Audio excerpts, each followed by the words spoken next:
Whoop, whoop, whoop. Whoop, whoop, whoop. Whoop, whoop, whoop. Let's Titan. Okay. Let's get started, chat. Welcome to another Healthy Gamer GG stream. My name is Olive Kanoja. I'm a psychiatrist. Just a reminder, everything we discuss on stream today is intended to be for educational purposes only. Nothing is intended to be taken as medical advice. We're going to be talking about a couple of things today which are related to the field of medicine. So we're going to talk a little bit about ADHD. But if you guys have medical concerns, questions, please go see a licensed professional. Sound good? How's everybody doing today? Huh? Chattars? Friends? We doing okay? I'm doing well, so I feel pretty good. The 6 a.m. wake up. It's pretty rough. 6 a.m. wake up works really well if you go to bed at a reasonable hour. Yeah, we've got a lot of stuff to lecture about. So I know we've been doing a lot of lectures recently. We may start mixing things up soon. But I think we've sort of noticed that people really seem to be benefiting from them. And I know sometimes they're not quite as entertaining, but our primary purpose here at HG is to try to make the world a slightly better place. And if we can help by educating people, that's what we're going to kind of focus on. So someone's saying, who's saying that? I can't read. But someone was saying last lecture helped me a lot. So, okay, good. So that's what we're here for. So we're going to do something a little bit, so just a couple of announcements. So I think we've got a pretty standard stream. We're kind of back to a standard post-holiday stream schedule. So I think we should be streaming on Friday. Keep tuned to our Twitter and stuff like that. We sometimes need to update things because stuff happens.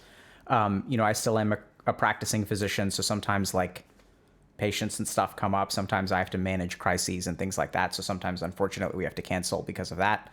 Also, sometimes personal things come up, in my life.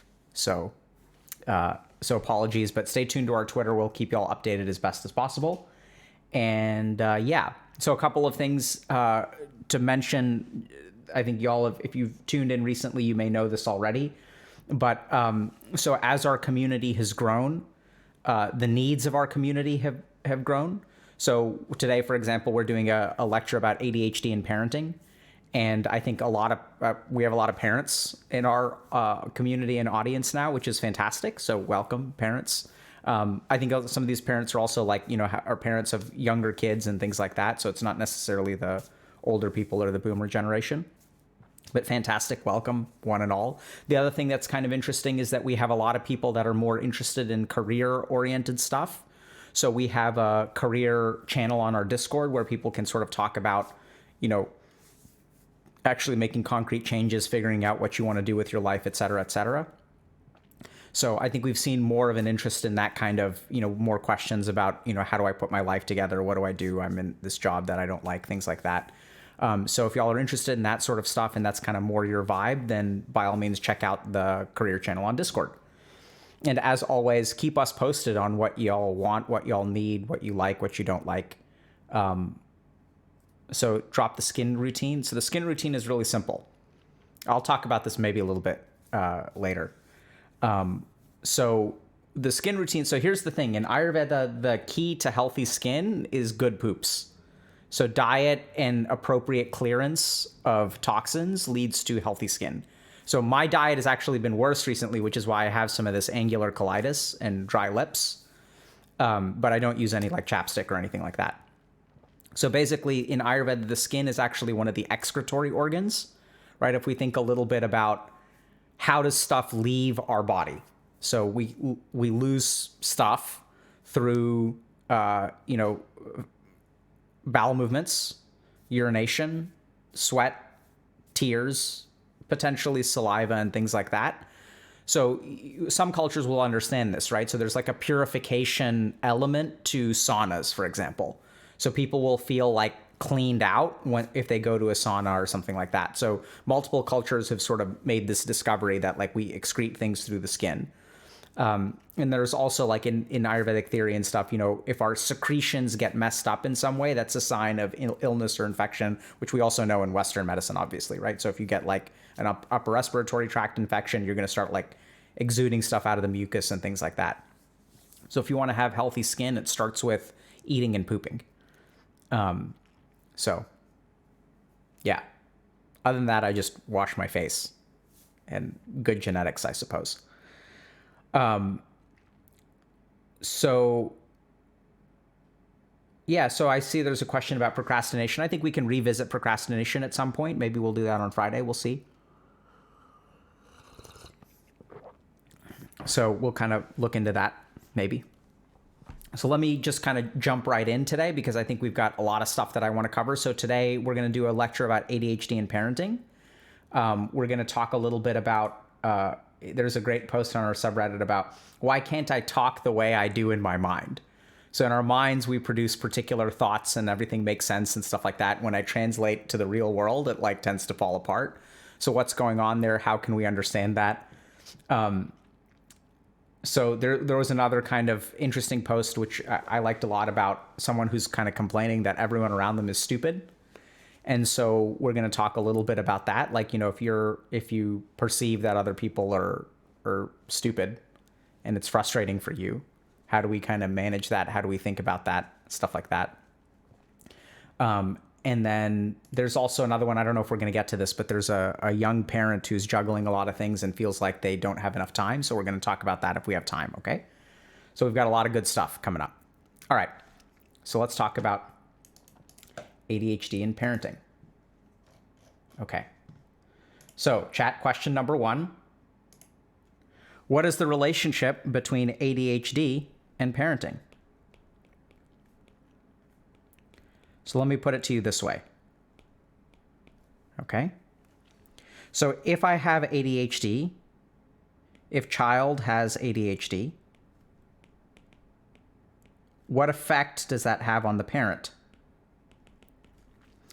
And if a parent has a particular style, does that affect the ADHD in the kid? Right? These are kind of the two questions. So like, what's the relationship between ADHD and parenting? And the reason that we're going to talk about this today is because I think that when we think about illnesses, we tend to think about them in isolation. But the interesting thing is that they're not really isolated, right? So there's a lot about ADHD, and people, y'all may be surprised by sort of what we discover. We're going to cover a lot of different literature today, but it's really challenging for parents to have a child with ADHD. So I think this is something that is like underappreciated, that like how hard it is to be a parent with a child with ADHD. And on the flip side, how hard it is to be a child with ADHD who has a parent that doesn't understand what your needs and cognitive like limitations or cognitive preferences are, and how that can lead to a lot of negative impacts in the household. So we're going to start off by, the goal of today's lecture is to just explore the relationship between ADHD and parenting, okay? So we're going to start off by kind of defining ADHD. So sure, there's like the DSM, the Diagnostic and Statistical Manual. There's things like the ICD-11. We're not going to worry about that kind of stuff, okay? So what we're going to talk about is like practically what is ADHD? Like how do you know if you have it? If you're a parent out there, what are the signs that you're going to see in your child that should make you think a little bit about ADHD? And even if they don't have a clear diagnosis of it, if they have these tendencies, then it may be worthwhile to like understand some of the stuff later in the lecture, even without a diagnosis, right? So remember that ADHD is, attention is a spectrum, right? So we have like a spectrum of attention. And so, wow, that's a terrible bell curve. So let me just fix that.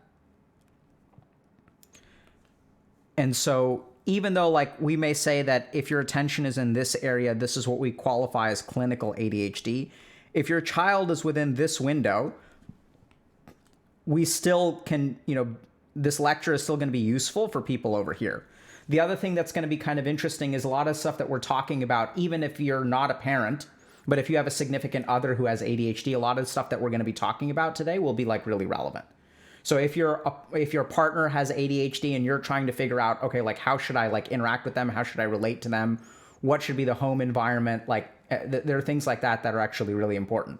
The flip side of this is that if you are someone with ADHD, you may find that there are a lot of problems in your relationship that have to do with some of the stuff that we talk about today. So you can be the person with ADHD and you can have a conversation with your parents. You can have a conversation with your significant other about like some of the things that's a little bit different in your mind and kind of how you work and stuff like that. And how can y'all, as people in a relationship, whether it's a parent-child relationship or a non-parent-child relationship, platonic relationship, romantic relationship, how can you understand some of these things to improve the quality of your relationship?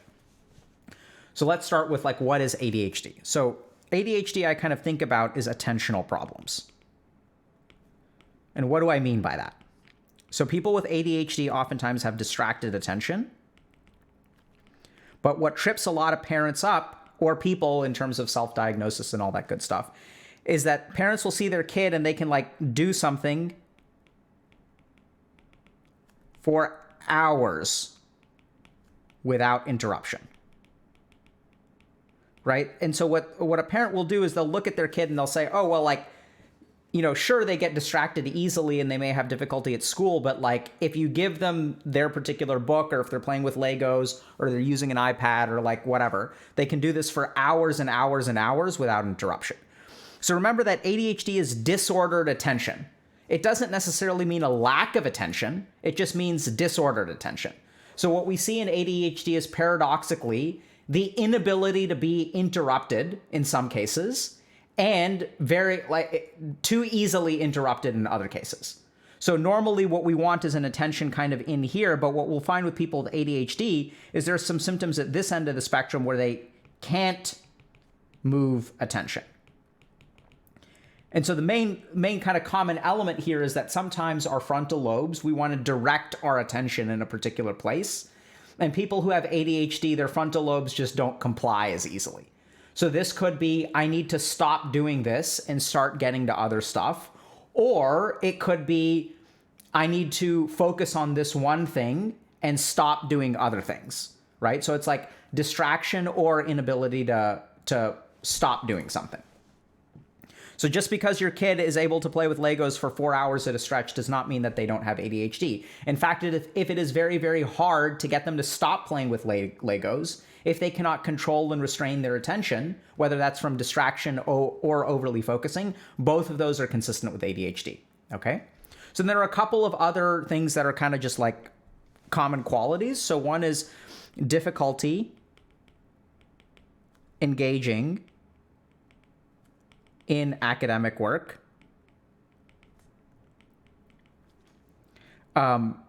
Difficulty with motivation.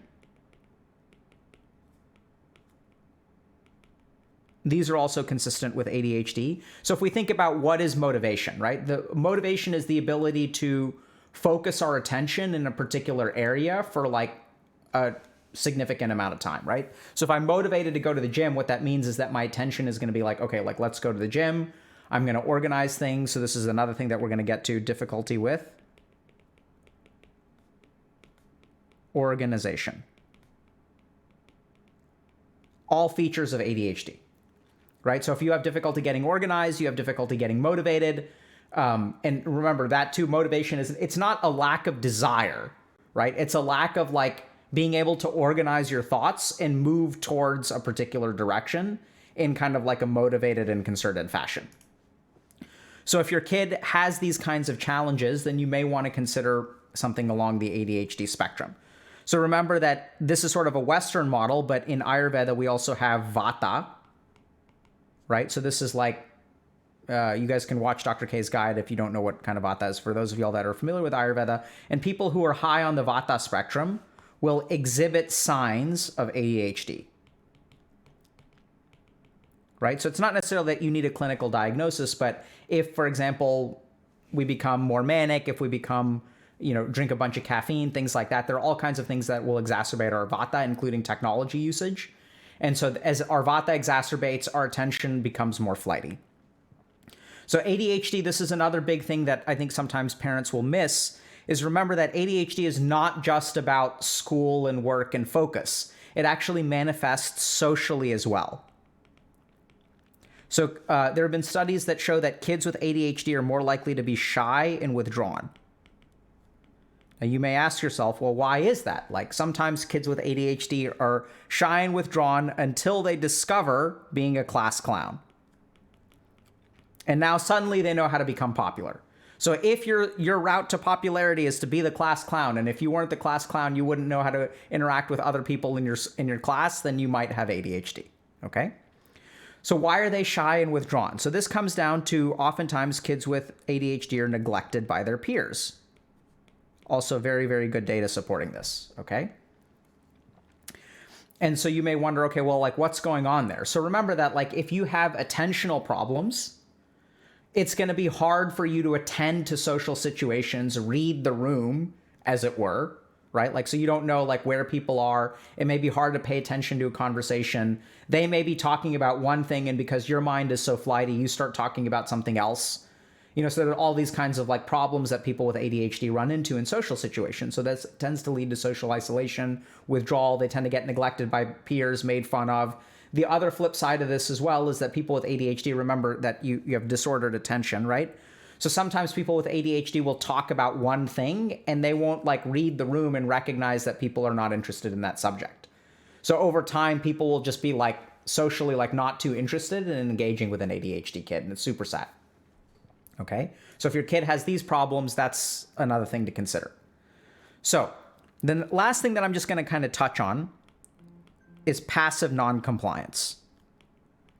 Now, this is an example of something that I think is very parent-oriented. So y'all may not, this is not something that if you have ADHD, you may not really be able to understand this. But sometimes when you're a parent, you tell your kid what to do. And like sometimes they just ignore you.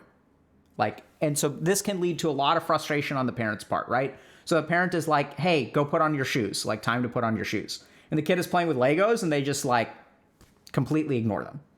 So then what ends up happening is that the parent like has to raise their voice, right? So you like, hey, put on your shoes. And so then the kid like snaps out of it, and then they kind of like look over you and they're like a little bit alarmed, but like now they understand. So they're going to like go put on your shoes. So what's going to happen in this case, so this is what's called passive noncompliance. So kids with ADHD don't listen. Okay? And when they don't listen, parents can get frustrated. And then that frustration leads to a behavioral change. Like raising your voice. And if you do this, they listen. Right? So, what's going on here? So this is a prime example of how ADHD shapes parenting, which we'll see in a second. And in turn, the way that ADHD shapes parenting style can be damaging to the kid, right? So this is like, in a nutshell, like what we're going to talk about today. Because now what's happening is you have a parent that's like constantly raising their voice. So like now the parent learns, like because your brain is learning too, that speaking softly and politely does not get my kid to listen, and it's time to go and they need to put on their shoes. So instead, what I'm going to do is just start barking at my kid all the time because that's what's effective. That's what they need to listen. The challenge here is that it's not that they're not listening, it's that they're not hearing, right? So this is not defiance. So sometimes when you tell your kid to put on your shoes, your kid is like, no, I don't want to. I want to finish doing this. That's active noncompliance. They know what they're doing. They don't want to do it. They're pushing limits. They're testing boundaries, whatever you want to call it. But with kids with ADHD, a lot of times they're not attending to your voice. So their attention is so focused on what they're doing or so distractible that they literally do not hear and process what you are saying. So it's an attentional problem. So like, and then what happens is the kid gets kind of like confused and starts to feel bad about themselves because mom or dad is always yelling at me all the time, right? Because like I don't listen. And then the parents can also tell the kid like, you need to listen, like please listen. And the kid is like, okay, I'm going to try to listen. I'm going to try to listen. But then the problem is like they feel bad because like literally that stimulus is not entering their conscious field. Their brain, we have these different kinds of attentional circuits, like top-down circuits and bottom-up circuits. I won't go into a bunch of detail with this, but basically your brain has circuits that like pull your attention towards something. So if I'm walking down the street and I see a snake in the middle of the road and I'm having a conversation with my friend, even though my attention is on the conversation with my friend, there's some signal processing going on with my visual cortex that's like, hey, wake the F up. Like, stop talking about philosophy and like there's a snake in front of you, right? So we have all these circuits in our brain that will pull our attention in a particular place. So when a kid has ADHD, we see passive noncompliance because their brain is not attending to the stimuli. So they don't actually like know that their parent is trying to get them to do something. Okay? So if you've got a kid who has attentional problems, maybe has some social difficulties, is a class clown, and especially has passive noncompliance, you may want to, this lecture may apply to you. Okay? So now let's kind of move on. So what impact? Let's go back to our original two questions. Okay?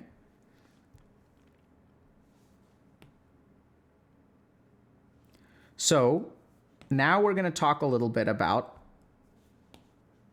if a child has ADHD, what impact does it have on parenting? And if a parent has a particular style, what impact does that have on ADHD? So as we sort of already illustrated through our example, there is actually a reciprocal impact. So what we see with parents and kids is that when you're a parent, you will learn certain coping mechanisms to get your child to do what they're supposed to do. And that unfortunately, a lot of times those coping mechanisms are actually somewhat harmful in the long term. And this is what we sort of see. This is what the literature kind of bears out.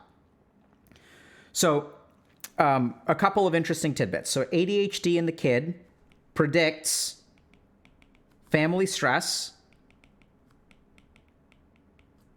and even parental depression. So parents of kids with ADHD are more likely to be stressed out and even like affects like their, like how depressed they are. Okay. We also know that the severity of ADHD affects the parenting style of parents. So this is the way in which the parents interact with the kids. And we'll talk about this in a second. And in turn, we also find this, that the parenting style affects severity of ADHD. So what we tend to see is a reciprocal kind of like bi-directional relationship that tends to get worse over time until people figure out what they're supposed to do right. The good news is that all this can be fixed. So essentially what we see is like ADHD leads to bad parenting.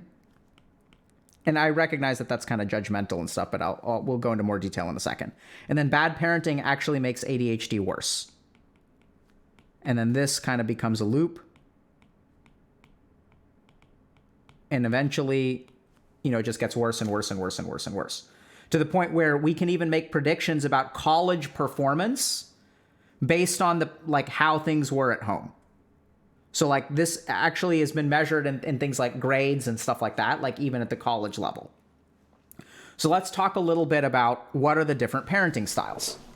There's been a bunch of research on this. We're going to go over 4 parenting styles.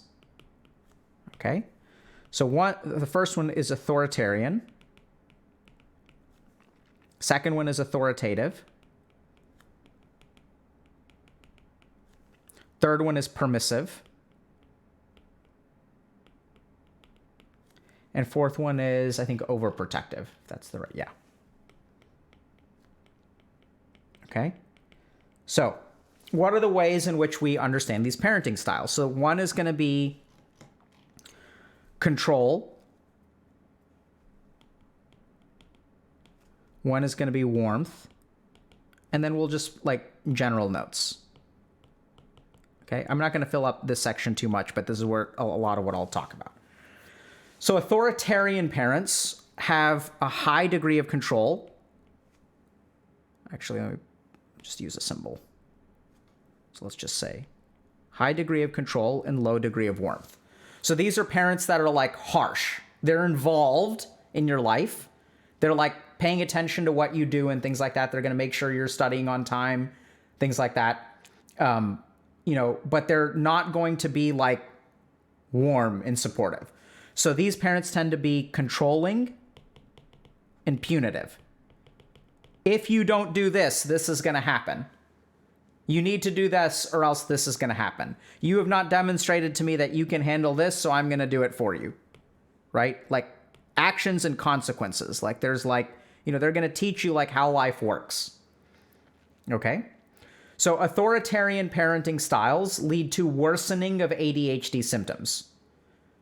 ADHD symptoms lead to more authoritarian parenting styles, right? So like, let's just talk about this for a second, or think about this for a second. So if I have a kid who doesn't listen, what I have to end up doing is like be harsh with them to get them to listen. So like if my kid is like playing with Legos and I tell them to put on the shoes and like they're not putting on shoes, and like I'm like, oh, sweet darling, sweet child, oh my goodness, baby, it's time to put on your shoes, love. Come on, darling, like let's go put on our shoes. And the kid is like going to continue playing Legos. And so I'm like, hey, it's time to put on shoes, right? And so the kid feels a little bit hurt, and then they start crying, and then like I say, like, I told you 3 times and you haven't listened. I've told you like 3 times to do this and you're not listening. So then daddy gets upset, right? So this is an authoritarian parenting style. The authoritative parenting style actually has high control and high warmth. So these are parents that are structured and supportive. This is basically the best parenting style. So there are studies that show that authoritative parents actually do well in terms of like kids' substance use.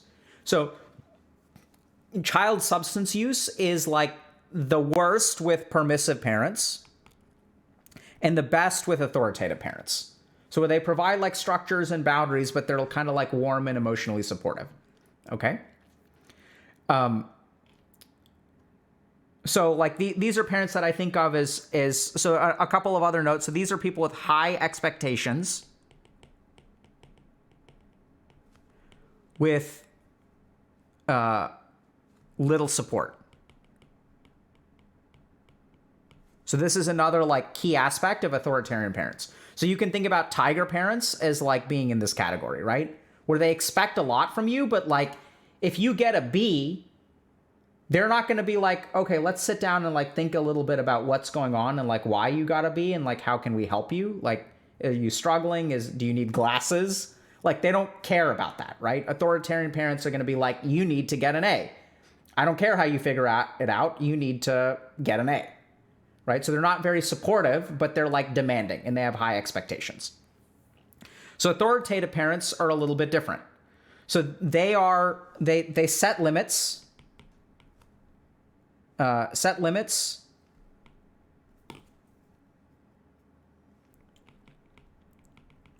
with emotional support, right? So it's like you need to get an A, but like I understand things are okay. So like tell me like why, what's hard, what's going on? Like is something going on in your life that seems out of character? Let me understand, like help me understand like what's going on with you. Like why aren't you getting an A? Like is there something I need to know about? What can I do to help? You still need to get an A. Like we're not going to not let you get an A. So we need to correct that behavior. And at the same time, I can be like emotionally supportive while doing so. Okay. Next parent is permissive, which is low control and high warmth. This is the cool parent. Right? So these people are great because they're emotionally supportive, but few boundaries, few limitations or boundaries, right? So this is the parent who's kind of like, yeah, I'm sorry you got a B, honey. Like, it'd really be nice if you got an A, but, like, do you promise me that you'll study harder? Okay, I love you, darling. Do really good, okay? Mommy loves you no matter what. Like, daddy loves you no matter what. And you promise me you're going to do better, right? Okay. I'm glad we had this talk. Go play your Nintendo. Go ahead. It's okay. I know you're going to do it. Right? So that's a permissive parenting style. Then we've got the overprotective parenting style. So this too can be like sort of high control. And then the warmth is kind of weird. So I would call this like overt warmth, overtly high and covertly low. So these are like overprotective parents tend to restrict autonomy. of the kid tend to be like physically or psychologically controlling.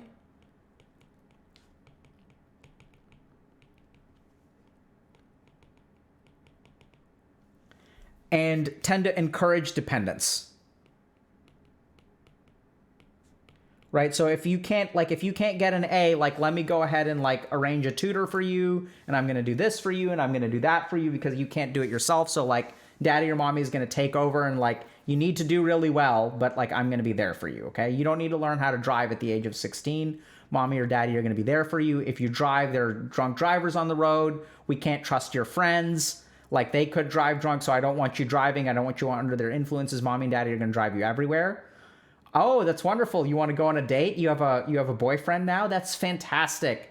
Mommy's so proud of you for having your boyfriend. I'm going to drive you to your date. You're going to sit at this table. I'm going to sit at that table. I won't bother you at all, I promise. And then when you're done with your little date, mommy or daddy will drive you home. Okay?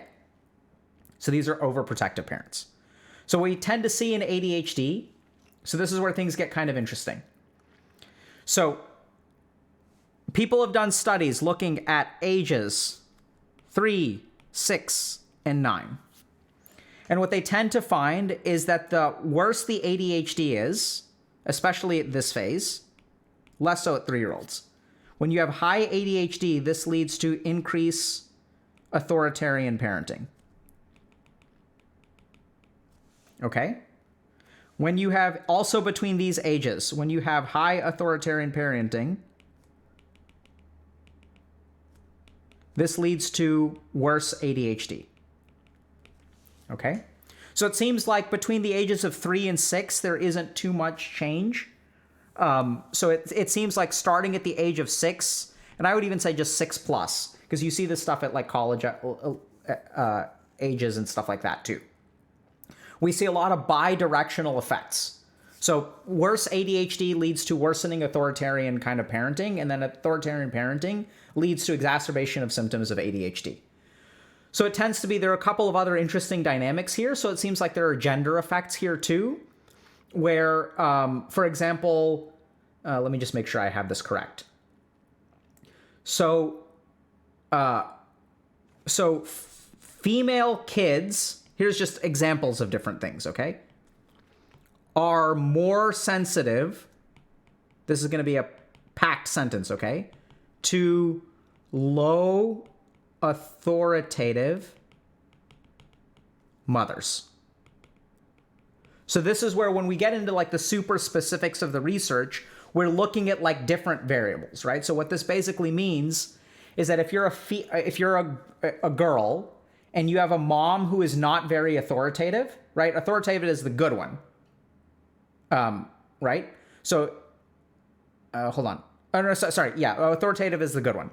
So if you have, if you're a female kid who has a low authoritative mother, a mother who does not provide you with structure and emotional support, your ADHD is likely to be like way worse than a male kid, right? So this is where it's just interesting, but as we start looking at these different variables, we start to see different sorts of effects on kids. So for example, dad's parenting style has more of an effect between the ages of 3 to 6 than mom's parenting style. So there are other kinds of interesting, just sort of like semi-random gender effects that we tend to see. Like dads seem to be more impactful from the ages of 3 to 6 than moms are. Female kids with moms that have low authoritative parenting styles tend to have like, we're not necessarily saying that they're high authoritarian, right? So do y'all understand that there's like a difference there? You can be low on one and high on the other, but it's really the variable is low authoritative that girls tend to be sensitive to later in life. So there are all kinds of specific effects. We'll give you guys a list of the resources and stuff. You guys can read the papers yourself if you want to, okay?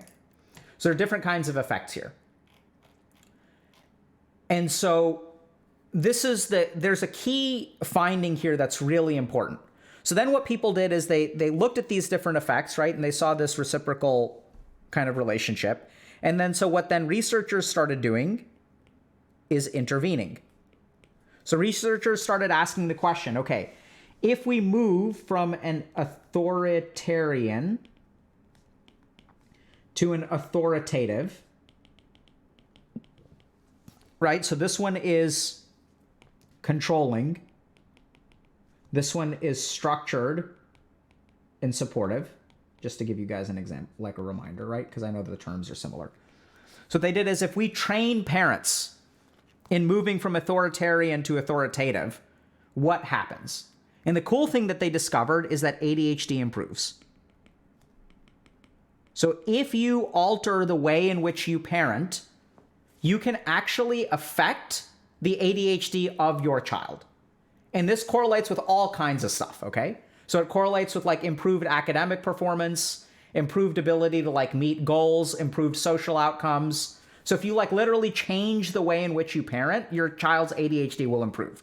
Now there's another really, really key finding here, which is fascinating, is that when you change the parenting style, the inattention does not improve, but grades improve. Okay, so now this gets a little bit complicated, but I'm going to try to explain this. So when we measure a kid with ADHD, there are like tests that we can do to see how their attention functions. Like how long can you read this boring paragraph, for example, before your eyes start wandering? And then there's other things that we measure as well, which is like not just like your attention at a task, but outcomes, like what happens to your grades, what happens to your social situation, what happens to your sense of depression, your self-worth, all these kinds of things. And we've assumed as a psychiatric industry, we've assumed that increasing attention is the mechanism to improve grades, right? So then what we do as psychiatrists is we prescribe stimulants. And what we're going to do is we're going to give you a pill that will improve your attention. Therefore, we will increase the grade. And so stimulants lead to improved grades, right? That's what psychiatry believes. But what parenting studies actually show is really fascinating is the fundamental attentional stuff does not improve. Their ability to pay attention to a paragraph does not seem to get better. But what does improve is the grades. And this is a really, really, really important finding, because what this suggests is that fixing the attention doesn't automatically fix everything downstream. In fact, providing the right kind of parenting style is sufficient to improve your grades without fixing the attention with stimulants, right? So what this actually means is that like you don't need stimulants. Like you can actually, I mean, you may need depending on your clinical situation, but this fundamental like assumption that psychiatry has that stimulants are what you need appears to actually not be true, that you can actually teach parents how to parent properly and parent their child appropriately with ADHD, and the kids' outcomes will improve despite the fact that you're not altering their neurochemistry. So then the question naturally becomes, what's the relationship between stimulants and parenting? And this is what's really fascinating. When you give a kid a stimulant, it decreases authoritarian parenting.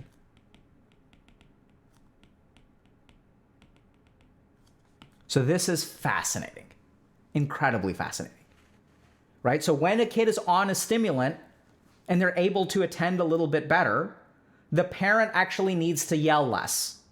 They're able to like, attend to the parent more, so the parent doesn't go into this cycle over here, right? So once you fix the stimulant, this goes away, so then this goes away, and this goes away. They just start by listening. And so it's kind of like really interesting there, right? And so this is kind of what we sort of learn, which is that at the end of the day, the way in which you parent your child will actually affect their ADHD symptoms, will in turn affect your own mental health if you kind of parent them appropriately, and will lead to better outcomes for your kid. So then everyone's going to be asking, so if you guys want to see, let's just look at a couple of these papers real quick, okay? So let me see what's something that's kind of digestible. Let me show you guys if you guys just want to, we'll include these references hopefully somewhere, but I'll just flash them here so you guys can look at the VOD. So here's one of the papers that we looked at, maternal parenting style and internalizing and ADHD symptoms in college students. These studies are actually really cool, by the way. Parenting is a mechanism of change in psychosocial treatment for youth with ADHD, right? So like that's exploring the mechanism of change when you adjust your parenting. A longitudinal study of the relation between family functioning and preschool ADHD symptoms. So these are like papers looking at college students and preschool, okay? Family impact and parenting styles in families of children with ADHD. So this is a great paper that just kind of talks about it all. And then this is the one that we're going to, I think, talk about now for a second. So examining differences. Oh, no, wait, hold on. I'm missing one.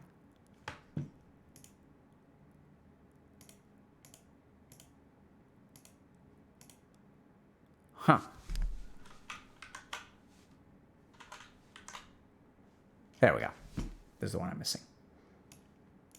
So mindfulness for children with ADHD and mindful parenting, MindChamp, a qualitative study on the feasibility effects. So this is a study that looks at actually an intervention where they taught parents the MindChamp program, right? So this, I don't know if you all are aware of this, but MindChamp is an evolution of the PogChamp emote, which has now been banned, I understand, right? So we need a MindChamp emote. Petition Twitch, chat. So now what everyone is going to be asking is, okay, so, there we go. So what everyone's going to be asking is like, if you're a parent or you're a kid and you're trying to figure out, or you're a romantic partner or whatever, platonic friend, you know, how do I parent properly?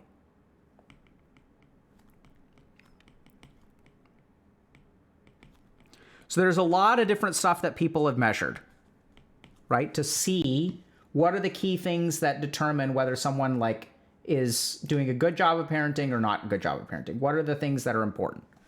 So the first is to be structured instead of reactive. So let me actually do it this way. Is greater than reactivity. What does that mean? So I'll give you guys a story from my personal life.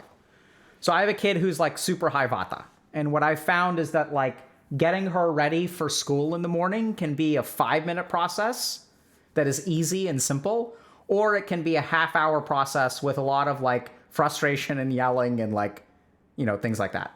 So what I find is that when I'm, you know, have a high vata child, what I have to do is be like super structured about it. So for example, like we get her clothes ready, we get her toothbrush ready, we get all of her stuff ready, and it's placed in the bathroom. Whereas in the past, what we would do is like we'd brush our teeth in one place, we'd go to the closet to get dressed, we'd then like go get our socks because we keep our socks and shoes like, you know, by the door, and then we'd put on our shoes and like, so it's like like it's like there's phase 1 is brush teeth and go potty, phase 2 is move to location number 2 and put on clothes, and phase 3 is like put on socks, shoes, and coat. And what I find is that each time there's a transition, her attention can wander and she'll like start playing with something. If she starts playing with something, then I have to like react to it, right? And then I'll also get frustrated and I'll be like, oh my God, like she feels like a fish that's gotten like loose from the net, and then she'll just like run away and do whatever she wants to. Okay?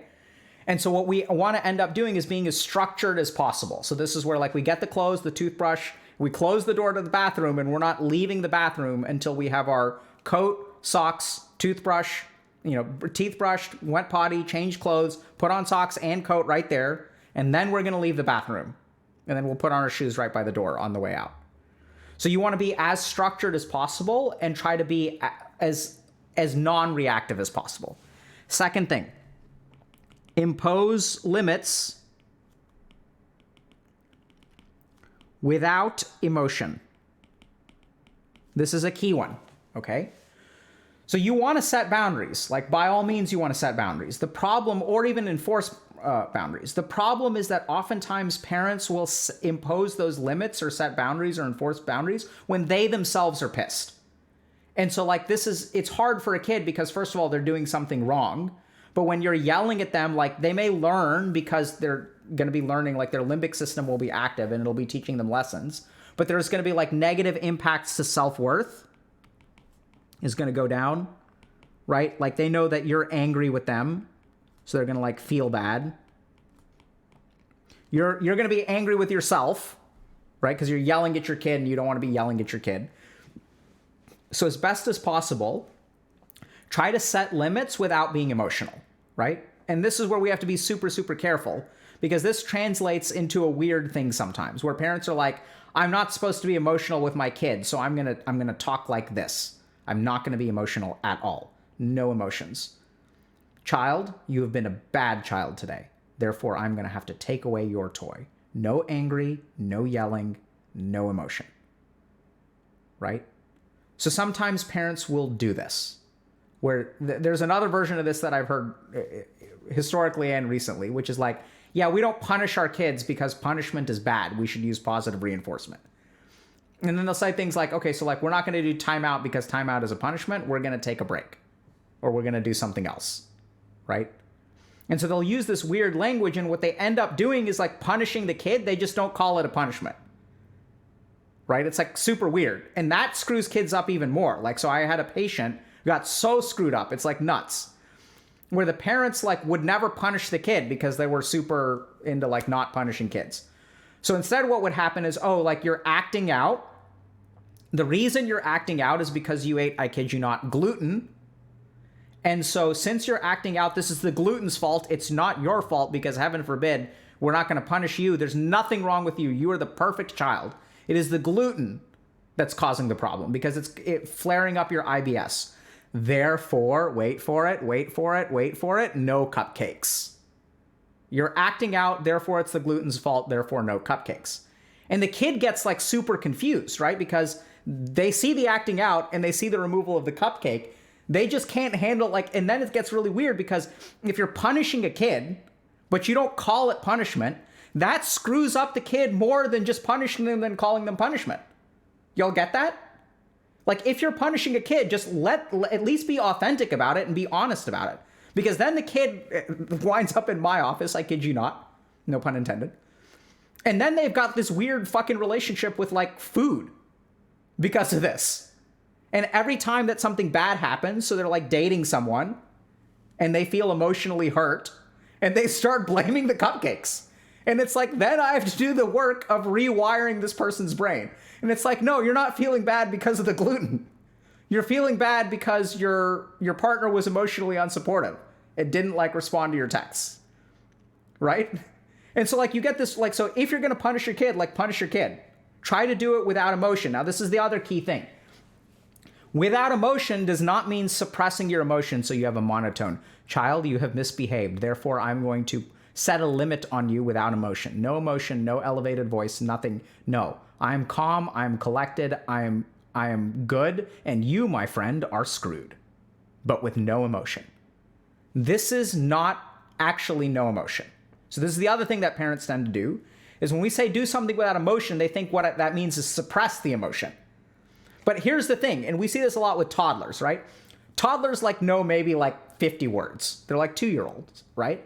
So when you don't use the language of emotion, punishment, sorry, and like you don't display like, if you don't like overtly punish them, they're very, very attuned to you emotionally and empathically. So you can act like you're not emotional, but a 2-year-old will absolutely understand exactly what you're feeling, because that's all they've got to work with. Right? They don't have vocabulary. They don't have logic. They don't understand reasoning. All they can do is like read your facial expression and understand that like mommy and daddy are like not happy with me and I kind of screwed up. And then you tell your kid, no, you didn't screw up. This is not a punishment. You didn't screw up. And then the kid gets super confused and they're like, what? And then they wind up in my office. Right? So you're damn right 2-year-olds read your mind. That's exactly what they do, because that's all they know how to do, because they don't have words, they don't have language, they don't have logic. So all they have to do is like super high empathic circuitry. Okay? It's kind of bizarre. They're like very, very attuned to things.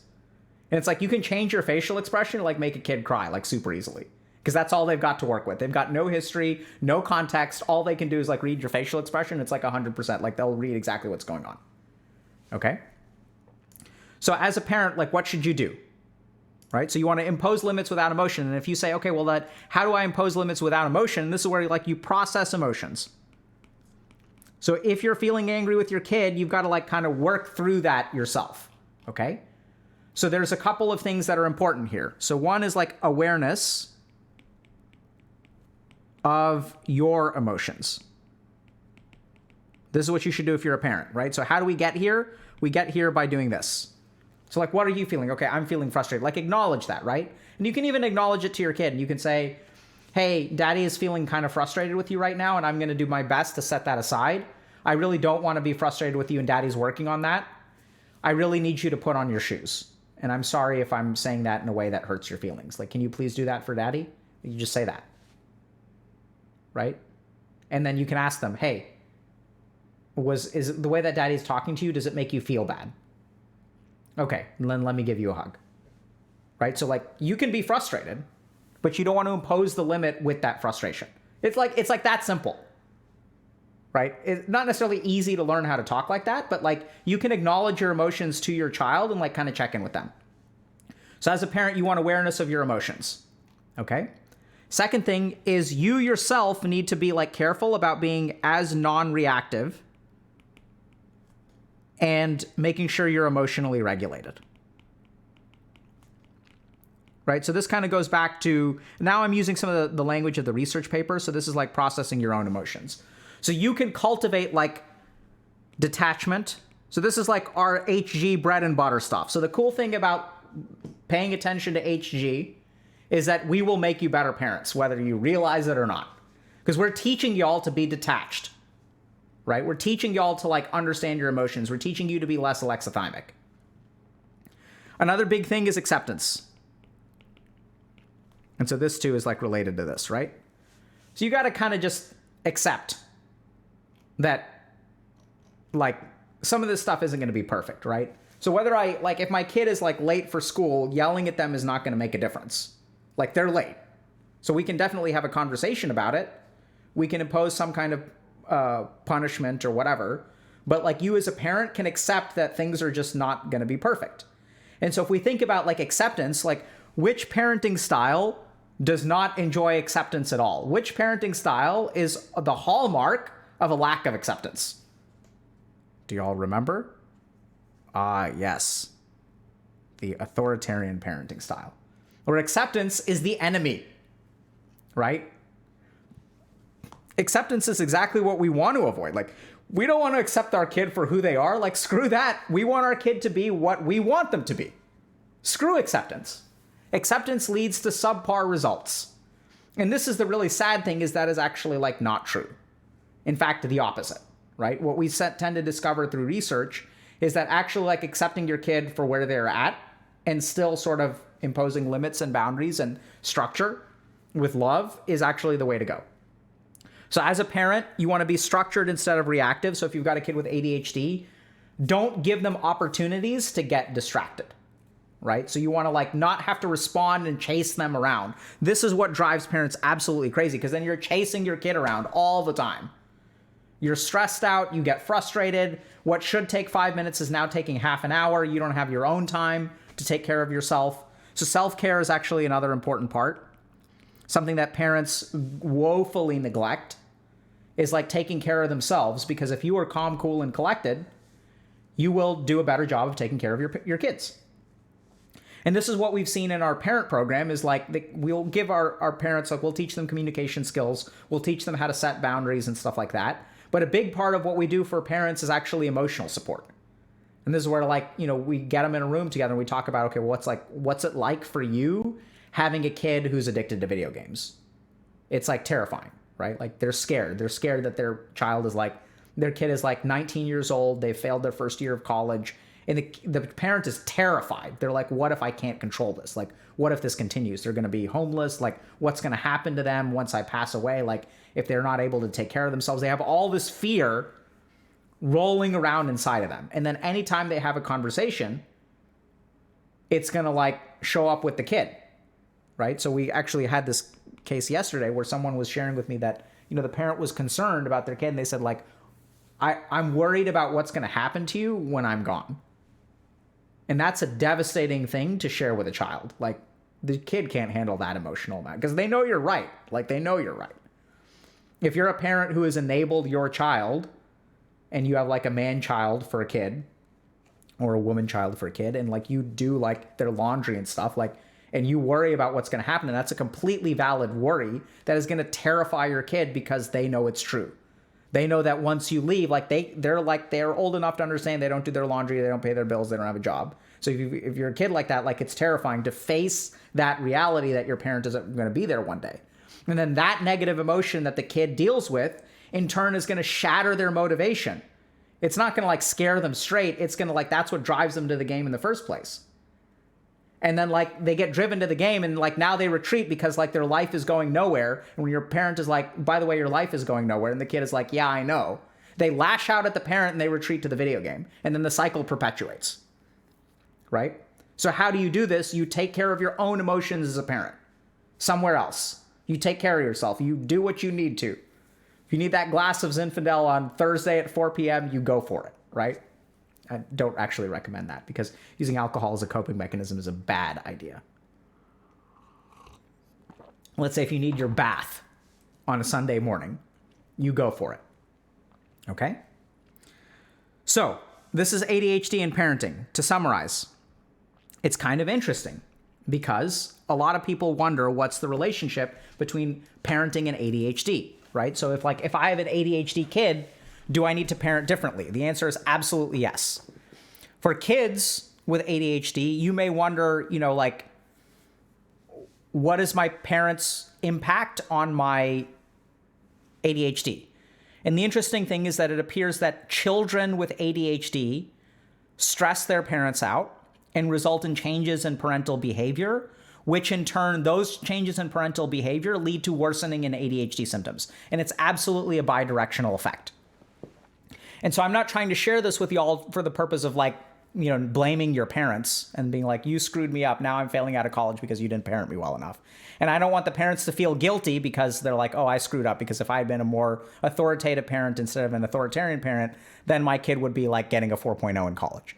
That's not the point of this. The point of this, and those feelings can come up and they're actually quite natural. The point is, even if that does come up, like the two of y'all have a relationship and the child needs to acknowledge that, hey, maybe if you did things differently, like life would be easier for me.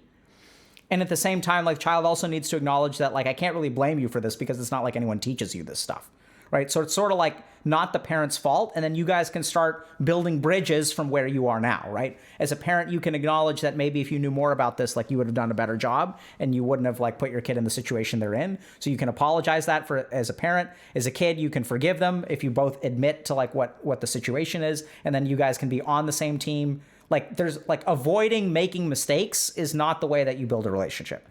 You acknowledge the mistake, you forgive people for the mistake, and even then, it's the child's place to say, if they're kind of mature about it, they're going to say, like, actually, I can't really blame you for that, but I appreciate the apology. I don't hold it against you, but I'm glad, you're accepting responsibility. But I don't blame you at all. I love you very much. Let's work on it now. Like, that's what we're looking for at the end, right? So at the end of the day, though, ADHD and parenting is super tricky. And the good news is that if you adjust your parenting style, you can actually affect the symptoms of ADHD.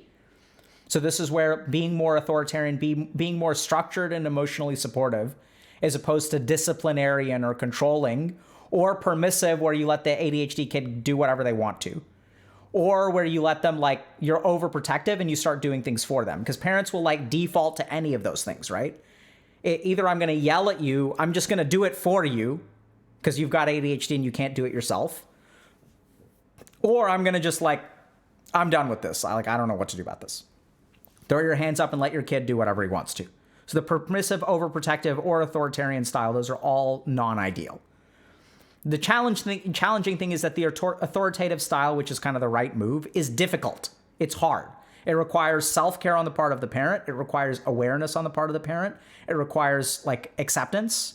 It requires being thoughtful and building in structure and trying to not be as reactive as possible and processing your own emotions.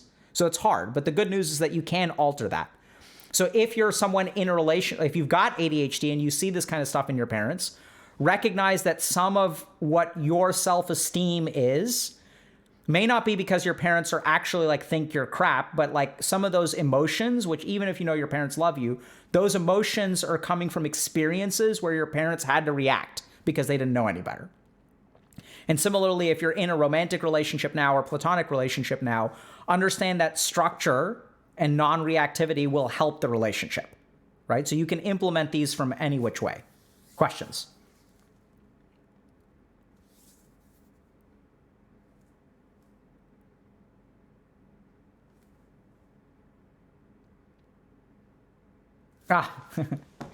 Could you talk about how the relationship changes when the parent has ADHD as well as it's quite genetic? Yeah, absolutely.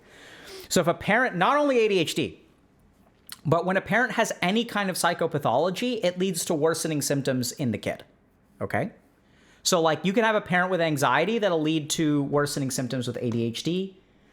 There's also, so ADHD is not the only illness that we examined. I mean, I'm not going into all the detail because that's, we just don't have time for that right now. But so for example, this paper looked at not only ADHD, but oppositional defiant disorder, depression, and anxiety. I think there's some paper that looks at OCD too. And then there's plenty of data. Let me see if I can find if one of these references. I mean, I read more than this. Let me see if there's a parenting. Nope. Yeah, so you can also look at this paper, which looks at, let me see if I can find this real quick. So there's like family stress. Here we go. You ready for it? Man, I'm good. Sometimes I gotta say, Dr. K is good. To remember where the paragraph is in which paper, like sometimes I'm proud of myself. So parent ADHD symptoms. So using a 4-point Likert scale, if a parent responded 2 or 3 for symptom, okay. So this paper did look at parent ADHD. So this is the paper, a longitudinal study of the relationship between family functioning and preschool ADHD symptoms. So let me see if I can find the result. Okay, so this is going to be a bit complicated, so I'll try to find this for y'all, okay? No, here we go. This is the paper this is the one we want. No. So this looks at the impact of, for example, maternal depression, right? So we can see what the impact is. These are statistically significant. We can look at parental, so they're not looking at, one of these is not summarized. So you can look at like maternal life stress, seems to have a negative correlation with ADHD. Let's look at depression and anxiety. I think that's what we want, actually. Right, and the key thing here is that maternal depression or paternal depression is going to have an impact on the ADHD. And then that impact changes based on which category of kid you're talking about. And if you guys look here, it looks like the impact from mothers is greater than fathers. But the short answer is that ADHD for parents will absolutely affect the ADHD of the child.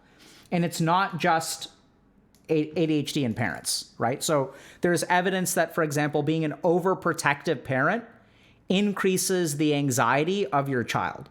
There are even studies that show that giving parents anti-anxiety medication, if they have an anxiety disorder, has a clinical benefit in the kid. So when you're an anxious parent who is overprotective, you will pass on that anxiety to the kid. And if you medicate yourself or get treatment yourself, that will result in your kid having less anxiety.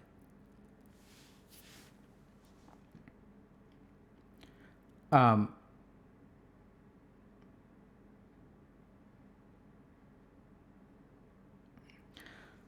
what should ADHD kids say to a single parent to describe to them what's happening, especially if a parent thinks you're just trying to change them in a negative way? My mom tends to blame me for everything, but not to accept that I'm in the ADHD spectrum. So that's a really tough question, but a really good question. So I would start by having an open-ended conversation with your parents. So start to ask them. So take a particular example. Like if you had some kind of conflict, let's say you didn't take out the trash and your mom gets upset with you, and you can sort of ask her, how do you see this situation? What do you think is going on here? Right. And she'll say you're just you're criticizing me. Like maybe they'll perceive any kind of conversation as a criticism. That can happen. So this is what's really tricky, is that if parents know they're doing a bad job and you try to bring up to them that things are not ideal, that suppressed thought of I'm doing a bad job comes roaring back and they push back against it, right? So there's suppressive mechanisms that are pushing down the thought that I'm screwing up, because that is the most devastating thought to a parent, right? If your parent loves you, you can get some really bizarre behavior, because if I'm screwing up as a parent and I love my kid, like that's terrifying. I can't deal with that. So what I do is I suppress that. And then what happens is I end up getting hypersensitive to any kind of criticism of my parenting, because deep down, I am insecure about it, right? It's just like any other insecurity. If I'm afraid I'm an idiot, then what I need is 1,000 people to tell me I'm smart every single day. And if a single person calls me an idiot, I'm going to push back against them so hard. So this is where it's like having a gentle conversation with them, where if they start to get defensive, you can sort of ask, what are you hearing me say? Are you hearing me say that you're a bad parent? You can just ask them that question. And then you can even tell them, I'm not saying that. I'm just saying that we have a conflict and I'm trying to figure out how we can work through this conflict. I don't believe I'm 100% at fault. I don't believe you're 100% at fault. And in fact, two people cannot be at fault individually, but when you have a relationship, there's going to be some kind of friction that occurs because you've got more than one human. So I just like to explore with you, like, what do you think is going on, like, in our relationship? Why do you think these conflicts keep happening? Let's try to understand it, because I love you and I want to have a healthy relationship with you. And sometimes relationships need a little bit of work. What do you think about that? Right? So you can try things like that, but that's super challenging. Like, generally speaking, if you've got a defensive kind of like suppressing parent and you're a kid with ADHD, it's hard to do that. What you could also do is send them this lecture and just use that as a backdrop. Got it? Okay. So, yeah, I mean, if both of your parents are narcissistic, then like that's where I think limit setting is like really, really important, right? So like you can't, this is the frustrating thing. So if you have parents that are narcissistic, as a child, you want to change your parent. You want them to not be narcissistic. You want them to understand, right? Like you want nothing more than for them to understand, but they don't listen. And you try to explain it. How can I talk to them? How can I make them understand? How can I change their mind? How can I make them realize? You can't. This is the hardest thing, is that you love your parents and you want them to understand you, which I totally get, right? Like every child wants to be understood by their parent. The tricky thing here is that you can't make another human being understand anything. It's impossible. I cannot convey understanding to anyone. If I could, then we would be done by now, because all of the understanding that I have from 15 years of experience studying to become a monk and training at Harvard Medical School and all that good stuff, I would just download that crap into your brain. We just copy pasta and we'd be done. No more need for HG, easy, finished. The whole point, though, is that you cannot transmit understanding. You can only transmit information. And this is where the biggest issue with narcissistic parents is their willingness. They have to be willing. So then the question is like, you can't make them understand you, but how do you have narcissistic parents engaging in a conversation? And this is where, so I deal with a lot of narcissistic people. I love working with narcissistic people. I know it's kind of weird. Love it. It's my favorite thing to do. So what do I do? And sometimes they have addictions, like they use too much cocaine. So some of the patients that I think some of my colleagues wanted to steer clear of are the ones that I enjoy working with the most. But this is where like you start by listening and understanding their viewpoint. This is what's so hard with narcissistic people, as you start to like try to understand them, right? Like you have to understand them before you can communicate effectively with them. And this is the hard thing, is when you're seeking to be understood by someone, the last thing that you want to do is spend time understanding their point of view. You want them to understand your point of view. But they're doing the same thing, right? They want you to understand. Why don't you get it, child? Why don't you get it? Why don't you see? Why can't you see? Why can't you realize? And then you yourself are saying the same thing to them. And then like, where did you learn that? Where did you learn the lack of trying to understand someone else's point of view and insisting that they understand your point of view? That's the fucking narcissism that you were conditioned towards. So even the way that you approach your narcissistic parents is in turn the way that they conditioned you to approach relationships, which is to try to get someone else to understand your viewpoint instead of the other way around. You'll see that? It's like crazy. So it's really tough. But the way to start is by understanding them. And this is where, like, you should also set good limits and stuff. Because that's a long journey, which I can walk as a therapist because I see them for 1 hour a week, and like I don't have to see them over the holidays. I have to visit them over Christmas. So as a therapist, it's easy to work with them because like I have all kinds of limits that protect me. As a child, it's way harder, right? Like way, way, way harder. So set what limits you can, preserve your sanity as best as you can, and do your best to understand them. Because what you want to do is model to them that this is how you understand another human being. And if you chip away at that for like a couple of years, which is honestly what I think it's going to take, then they will start to make the attempt to understand you. And like the challenge there is that like if you're listening to this and you're saying like, I can't listen to my parents' narcissistic crap for a couple of years, and then I'd say like, yeah, no one can. Like, I don't blame you for not being able to do that. It's a heavy lift. Just the fact that it's a heavy lift doesn't mean that there's an easier lift out there. At least I don't know of one. And it takes time, right? They'll come around, but it takes time. Like I've seen a lot of good narcissistic relationships between parents and kids get better over time, but it takes like literally years because it's like slow. Right? It's tough. Super tough.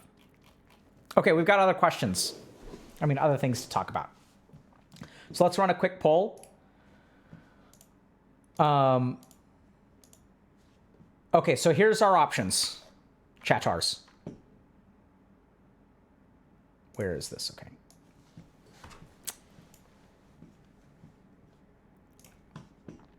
All right, so let's do, hopefully we have a... Okay, here's options. Which one are we going to do next?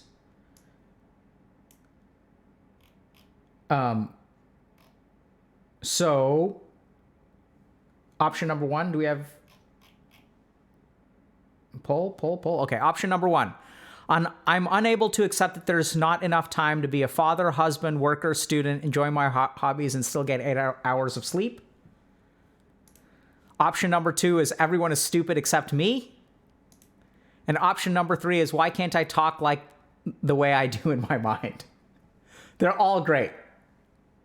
We're going to try to do everyone is stupid except me. Okay. Okay. We're going to see if there's Bueller.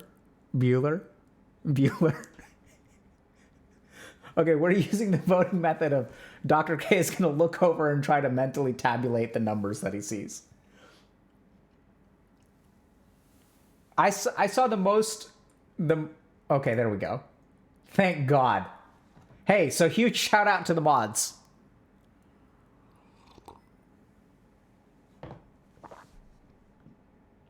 All right, so it looks like number three is the clear winner. Okay.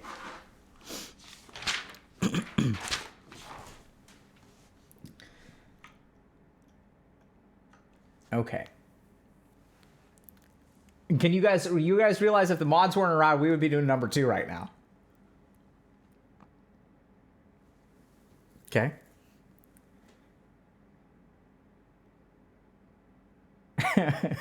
Had to do not smart because the poll didn't like the word stupid. Okay. Thanks, Twitch. Okay. So why can't I talk like the way I do in my mind? This is such a great question. Whenever I'm in my head rehearsing speeches or conversations, I talk so eloquently and articulated, but when it's time to speak to, when it's time to come to speak with my mouth, I end up stumbling, stuttering, or forgetting what I'm saying and about to say. It happens to me a lot to the point where I don't want to speak sometimes, and I wish I can talk like that attractive Chad inside my head. I do have anxiety and fear of judgment along with ADHD in case that affects it. Why does this happen and how can we train to overcome this? Does it have a term? What a great question. So, a lot of times we think thoughts in our head. And the thoughts in our head are so pure, so clean. They make such perfect sense. And then our beautiful mind is like, hey, let us share this brilliance with the world. And then something happens somewhere between the brilliance in your mind and the words that come out of your mouth. Something gets super garbled and it comes out like a hot mess. And then people are super confused because they're like, why is this happening? I understood it. It made so much sense in my head. I understood it so well in my head. Like, what happened? Okay? So, we're going to talk a little bit about, why this happens. So, to start off with, we have thoughts that are kind of perfect in our head, right? So let's start with this. Like, what part of our brain dictates speech, right? So we have like our left hemisphere is very speech oriented. We have something that I'm just going to go ahead and call the linguistic cortex. So we have a part of our brain that like chooses words and formulates like how to say things. But the interesting thing is that thoughts are not restricted to the linguistic cortex, right? So for example, we have the default mode network, which is the part of our mind that gives us the capacity to self-reflect and is hyperactive when we're depressed. So when we're beating ourselves up in depression, oh, I'm stupid, I'm dumb, I'm this, people don't like me, people would be better off without me, everyone would have more fun at the party if I wasn't there, like all these kinds of thoughts, those are not coming from the linguistic cortex, right? Those are coming from your default mode network. We have a limbic system, we have frontal lobes, we have all these different cortices that will manage things like risk assessment and anxiety and mathematics. We have all these different parts of our brain that think. We also have empathic circuits of the brain, right? Which are like, help us understand other people. None of those things are the linguistic cortex. So the first thing to understand is that when we have thoughts, they exist in all these different parts of our brain. And when we speak, all that crap has to get channeled through the linguistic cortex. And by channeling it through the linguistic cortex, we talk. And so the first thing to understand is that, like, as long as that process can be improved, then you will be a better communicator, okay? So to start with, let's understand this.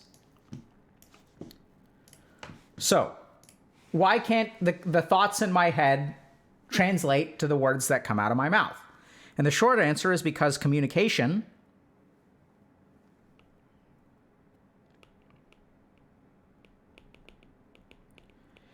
is a skill. So, there are all kinds of other things I can do in my head besides think, right? So I was like in the shower this morning and I was, washing my hair and whatnot and washing my face. And I imagined doing a ninja kick. I don't even know what that is, right? So I'm just making this up. But like, I imagine like jumping over the fence and like doing all this parkour, and it would be so cool if I could like jump and like, I'm going to be like Star Wars kid and Darth Maul and all this good stuff. Right? And I can imagine those things, but why can't my body do those things? I can imagine it. And so why do we assume that communication is different? Why do we assume that just because we can think one thing, I can think in ninja moves or matrix martial arts sequences, but that doesn't mean my body can do them? Why do we assume for a moment that just because I can think articulately, that speaking articulately should come automatically? Right? So it comes down to the fact that communication is a skill. So what are the components of communication? So the first that we kind of talked about is the linguistic cortex. So if you want to be an effective speaker, you have to like work on the neurons that translate thoughts into words. And we know that people do this, right? So like we know, for example, like if you're an author, or let's say like you do creative writing, so I'm just going to use writing as an example, where you can have a scene in your head. You can even have the words in your head. He walked into the room and he was, covered in sweat. Like you can like think that, and then you write it out and it's like, that doesn't convey what I want. Right? So like getting stuff through the linguistic cortex takes practice. So So then people may wonder a little bit about, what are some of the ways in which you can do this? So the first thing that you can do is you can write stuff out. I don't know if you guys just noticed, but what did I just look at? Did y'all notice? What was I looking at? I did this. I was like, what? What was I looking at? What do y'all think? Right? So I've written things out. And so as I write things out, it clarifies things in my mind and facilitates the process of getting the thoughts in my head out the linguistic cortex and like through my mouth. So it's interesting, right? So you can write things out. So I sort of also recently discovered, or like not recently, but somewhat, maybe a year or two ago, that part of the reason I'm successful on stream is that I spent about 10 years like trying to write a book and it was crap. So like the book sucked. But what happened during those 10 years is I clarified a lot of my ideas. So when you write stuff out, you can go through the process of clarifying ideas. And so the clarification of ideas can be done through writing stuff out, but I also do this in terms of like verbal communication without writing things out. So let's say I've got a patient with narcissistic parents and the holidays are coming up. So when they come into my office and they're saying, I'm anxious about the holidays, I don't want to see my parents, I know they're going to fight about this, or they don't have to be narcissistic, they can be like regular people, but they're just going to ask me, when am I going to get married? And like, I don't want to have that conversation. And so there's a lot of stuff that they can tell me in their office, right? They can say to me like, hey, like I want to say this and I want to say this and I want to say this. But when it comes to actually talking to them, it's hard. So what do? We role play, right? We're like, okay, so like, tell me what you would want to say. And then I'll help them with their phrasing and we'll kind of like coach them through like, okay, why don't you say this? Or you could say this. I've had conversations like this with like patients of mine who want to talk to their boss about wanting more time off, or like, breaking the news to their boss that they're pregnant because they're terrified of, how it's going to affect their promotion and things like that. Forget the fact that it's illegal, but, no one cares about that. So there's all kinds of like practice you can literally do with your linguistic cortex. So this can be things like role-playing conversations. And you can like role-play it in your head if you want to. But I think if you've got someone that you can talk things through with, right? So we also have these phrases like sounding board. You can just practice. So that's like the first thing. If you want to be an effective communicator, you can practice. The second reason, this is kind of big, that communication, everything makes perfect sense in your head and doesn't translate, is because of assumptions. So when you are thinking in your head, you have a bunch of assumptions, but you perfectly understand what your assumptions are because they're your assumptions. So there's no gap between like, if I'm trying to say 1, 2, 3, 4, but I don't realize that my mind is automatically filling in these gaps, right? So then, this is like perfect. It's a complete line. Fantastic. But when I start talking, it comes out jarbled. And what's missing? It's the assumptions. So when you communicate, it doesn't come out the right way, or people don't understand it the right way. So the other thing to think a little bit about is if we're saying, how do I communicate effectively? Part of that effective communication involves the other person, right? So how do you deal with assumptions? So this is where it's kind of interesting, but this is where the empathic circuits of your brain come in.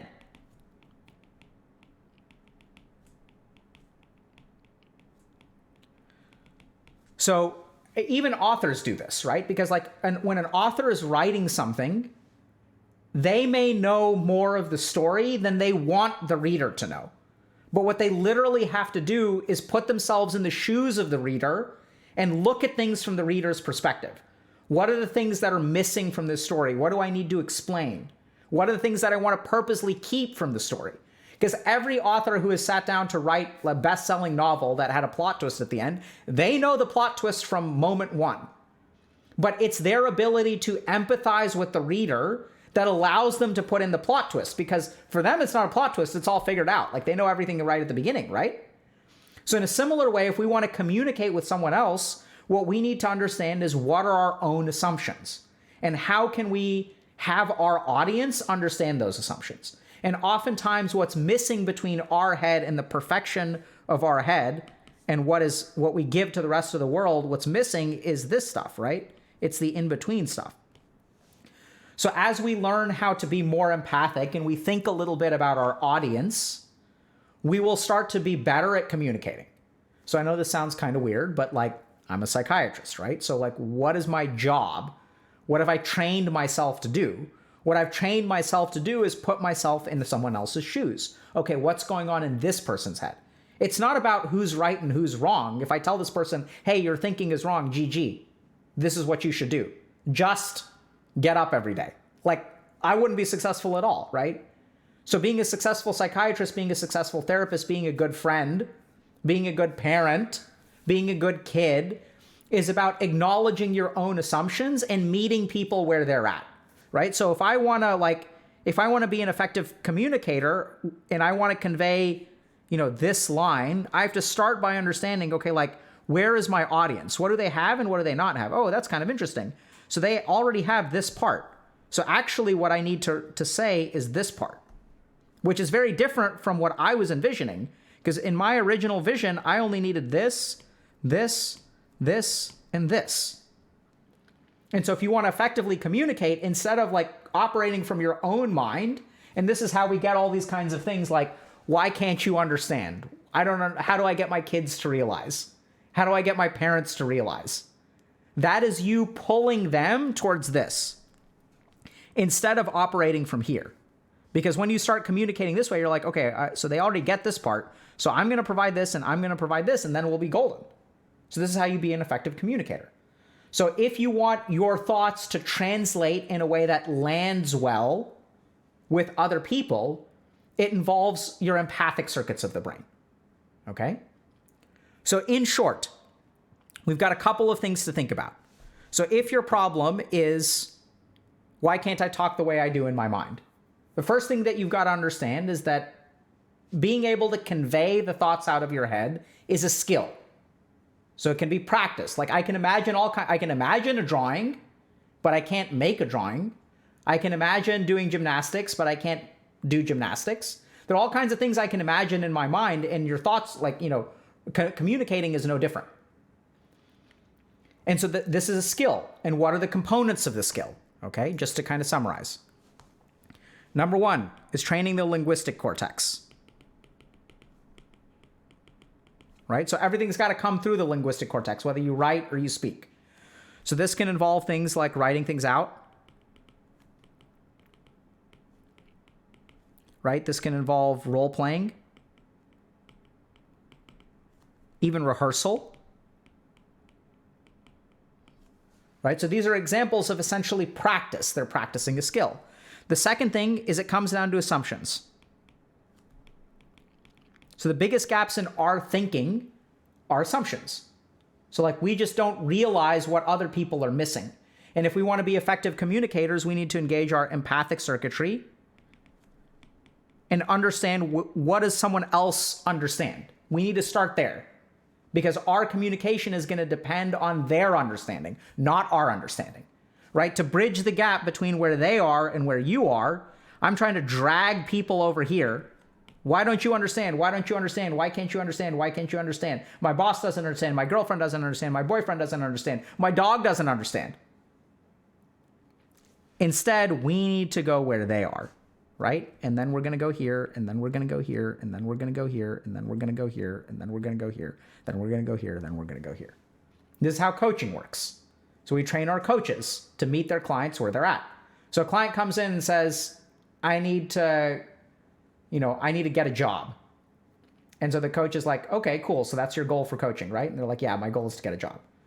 And then over time, like they may realize that like, okay, so that's what the client wants. It's the fantasy that the client wants. But they have so much crap on their plate that they're not ready for a job yet. Every time they try to work on a resume, they deal with so much emotional resistance and shame. They're like, oh my God, they try to put together that I have nothing to put on my resume. And then they quit and they like go distract themselves for a week. And so it's like the first thing the coach has to do is like work on their shame. But like if you tell the client, hey, you need to like process your shame before you get a job. They're like, no, I need a job. I need a job. Like that's my goal. So you have to like lead them there like one step at a time, right? So you have to start like, you got to meet them where they're at, if that makes sense. Okay? So the last thing that you can do is calm the mind. Okay? So this is where if we look at clinical stuff, so for example, like let's look at mania. So when someone has bipolar disorder and they become manic, there's an alteration to the thought process. And there's an increase of rapidity of speech. As a result, manic people make no sense. If you guys have ever like talked to a manic person, you kind of know what I'm talking about. But like their thoughts are super, super rapid and they speak very, very, very rapidly and they make no sense. I know everyone is joking about XQC, but XQC is not a good example of this. XQC is actually very, very effective at communicating. XQC can summarize things very, very easily, right? Like he'll drop serious like knowledge bombs. Seriously, I'm not kidding. That's why if he was really nonsensical and unable to communicate, he would not succeed on Twitch. You guys get that? So I know everyone memes about that. He's definitely very Vata for sure. And his thoughts kind of jump around all over the place. So do I, for that matter. So in mania, what we see is that, speeding up the thought process and the rapidity of speech correlates with making no sense to the other people. So what we can kind of infer is that calming down yourself will probably lead to better communication. So if I'm planning on giving a speech in front of my class and I do some kind of breathing exercises, sometimes even as a psychiatrist, I'll prescribe something like propranolol, which is an adrenergic blocker. So reduces the effects of the sympathetic nervous system and reduces the effects of adrenaline and helps people give a public speech. What are we doing? Propranolol is literally a drug that slows down the speed of your mind, the speed of your nervous system. And as a result, people are able to communicate more effectively. So calm the mind and slow things down is the last thing. So you can do breathing exercises, et cetera, et cetera. So if you want to be able to communicate effectively and you want the stuff in here to come out of your mouth in a way that other people can understand, do these 3 things. Practice with your linguistic cortex. Focus on assumptions and think about their point of view so that you can structure your communication to be more effective. And calm down the mind and slow down a little bit. Questions?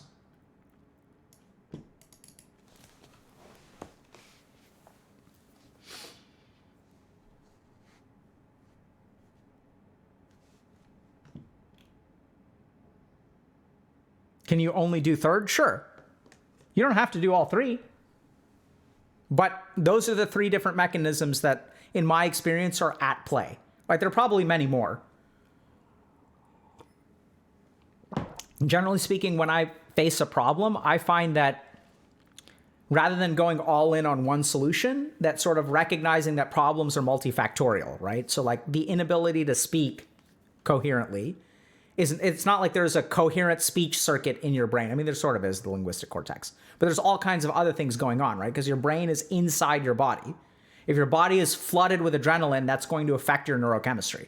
So it's not just as simple as the linguistic cortex. Speech and the translation of thought is a complex phenomenon in the brain, and therefore it has a complex solution.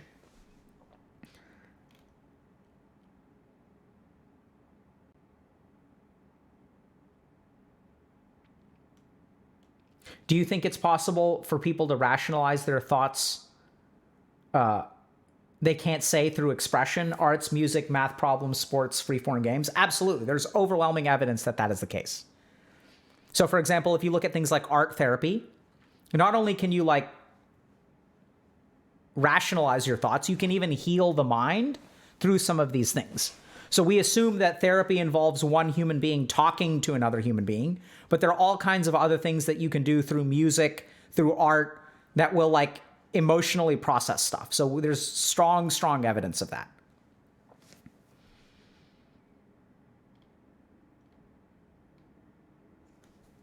Yeah, can you do the same type of practicing for casual conversations as well? Absolutely, right? So like casual conversation is something you can practice. Like just about anything in life can be practiced.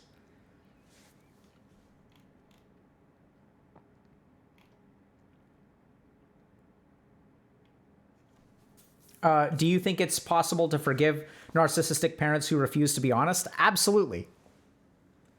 So here's the thing to understand about forgiveness. Forgiveness has nothing to do with anything outside of you.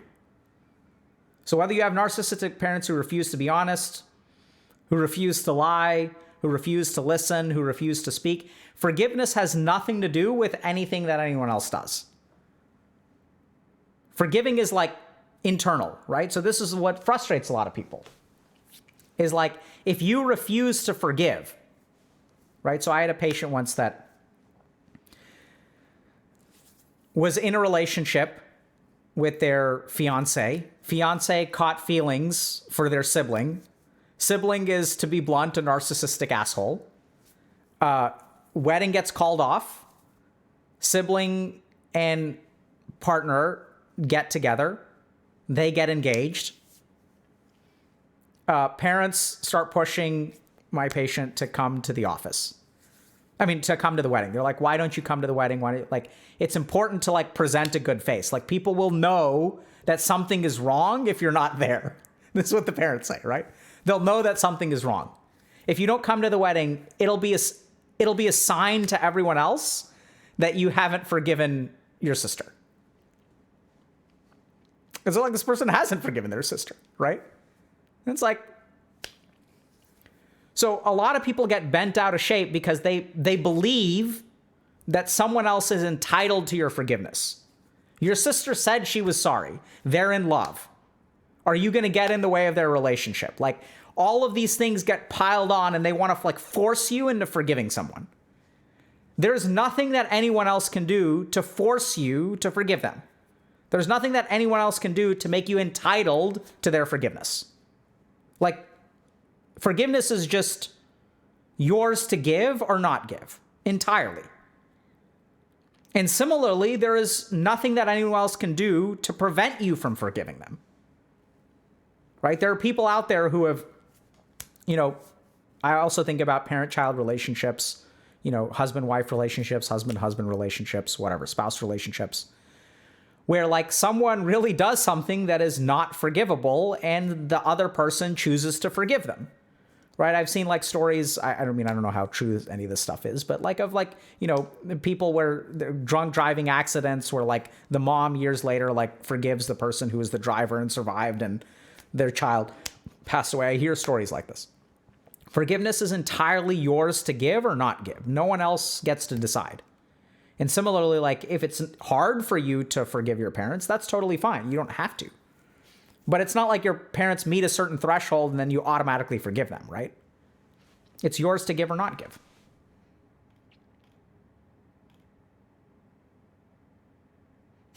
Yeah, it's a hilarious question. Do you think this relates to Kanye? I have no idea, Bento, what you're referring to, but I don't see what relates to Kanye here.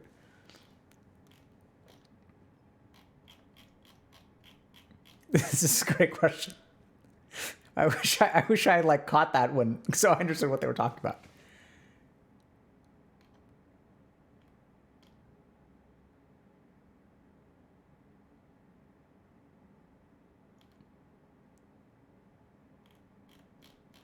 Yeah, so someone else is asking about communication. Isn't this the area that's governed by the throat chakra? Absolutely.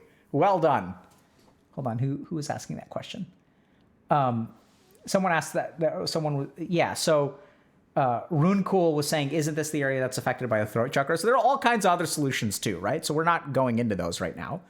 But there are Vishuddha chakra meditations that theoretically, if you buy into that spiritual stuff, will make you a more effective communicator. I personally buy into that stuff, but it's not scientific yet, right? And so for people who are confused by that, let me just explain it to you very quickly. So people will say that there's medicine and there's alternative medicine. And alternative medicine is like, if it works, it's medicine. And if it doesn't work, it's alternative medicine. Once something works, it no longer becomes alternative medicine, and now it becomes medicine. So a good example of this is meditation, right? So now we have tons of evidence. So like 60 years ago, people were saying meditation is super effective for depression and anxiety. And the scientific community is like, you're crazy, bro. Like, you're a weird yoga hippie. Like, screw you, right? We have no evidence that, like, we don't know, like, how it works. Like, it's a neurochemistry imbalance. Like, how is, like, focusing on your breath going to alter your neurochemicals? Like, this was just with the discovery of the SSRI and things like that. So now everyone's like mindfulness, mindfulness, mindfulness, right? Like Mind Champ. You guys remember Mind Champ? So everyone's like mindfulness, mindfulness, mindfulness. It's the hot new scientific thing. There's even some weird levels of cultural appropriation going on with like things like cardiac coherence breathing and things like that. So Mind Champ. Oh my God, it's so effective for ADHD. It's effective for this, effective for that. So here's my question for people who like, did meditation work 100 years ago? Well, yeah. Was it a part of medicine 100 years ago? Well, no. So does that mean that medicine is what works, or can alternative medicine work too? And so that's like, it's really simple. So when it comes to things like the Vishuddha chakra, so there's stuff that I kind of believe in, right? But it's not scientific in nature. Like the reason that I believe in it is not based in science. It's based in personal experience. And I think if you want to improve your communication stuff, by all means, like do Vishuddha chakra practice. And this is where I'd say, as a scientist, there's no evidence that doing Vishuddha chakra practice is inferior to doing mindfulness meditation, for example. In fact, there's a lot of evidence that shows that basically they're going to lead to the same scientific benefit. So go with the thing that has a scientific benefit, and if it has a spiritual benefit, great. If it doesn't, then you didn't lose anything anyway, right? So that's the approach that I take. That's the approach literally I took when I was learning meditation. I started off learning all the stuff that I knew had a scientific benefit, and then through my practices started to realize, oh, like there's actually way more to this than what science has been able to detect so far. And there's all kinds of cool stuff that science is discovering, which yogis have known for a long time, right? Which is kind of another weird thing. So it's like, if it's been known for thousands of years, is it discovered? Right? It's kind of like when people say Christopher Columbus discovered America. It's like there were people living there, man.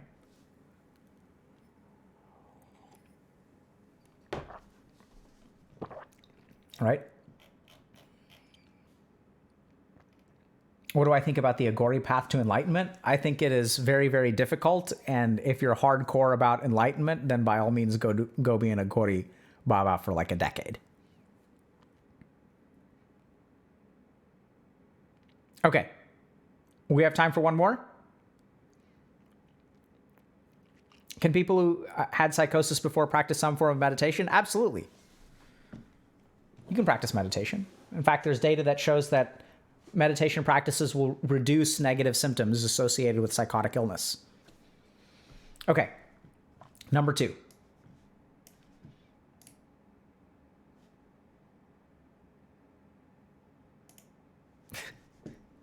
Okay. I'm going to need a minute, chat. Can you all tell me a joke or something? Because I got to catch my breath and rest my voice more than anything else. Okay. I tried to Kanye. That's your joke. Just the word Kanye.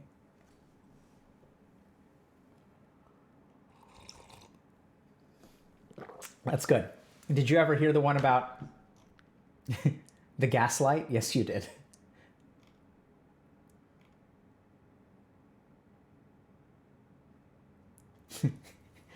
What did Sashimi A say to Sashimi B? Wasabi. That's great.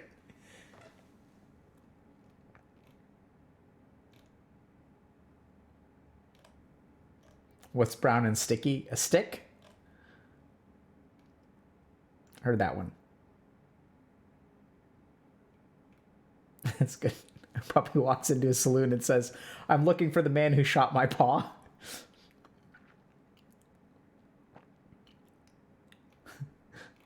These are great one-liners.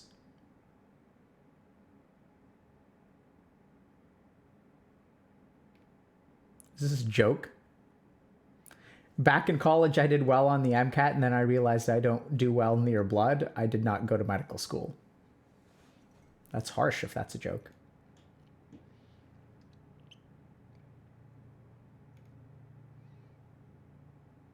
So there's a question. How do you approach a conversation with a parent about things from them that cause trauma or some scar without it sounding like asking for retribution? Retribution is like usually vengeance, right? So doesn't that mean you want to do something to them? Why would you? I'm confused about why it would sound like retribution.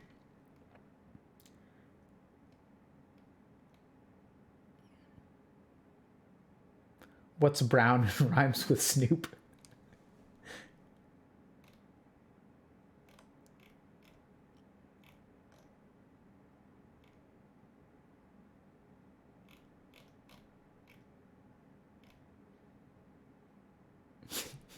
Dr. Shrek. Oh, that's great.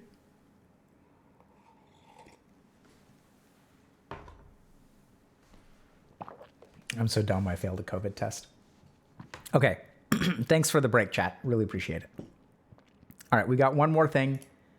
And then let's do this, okay? Okay. Everyone is stupid except me. Exactly like the title. I struggle getting pissed off by everyone because I feel like they're dumb and a bad influence on me.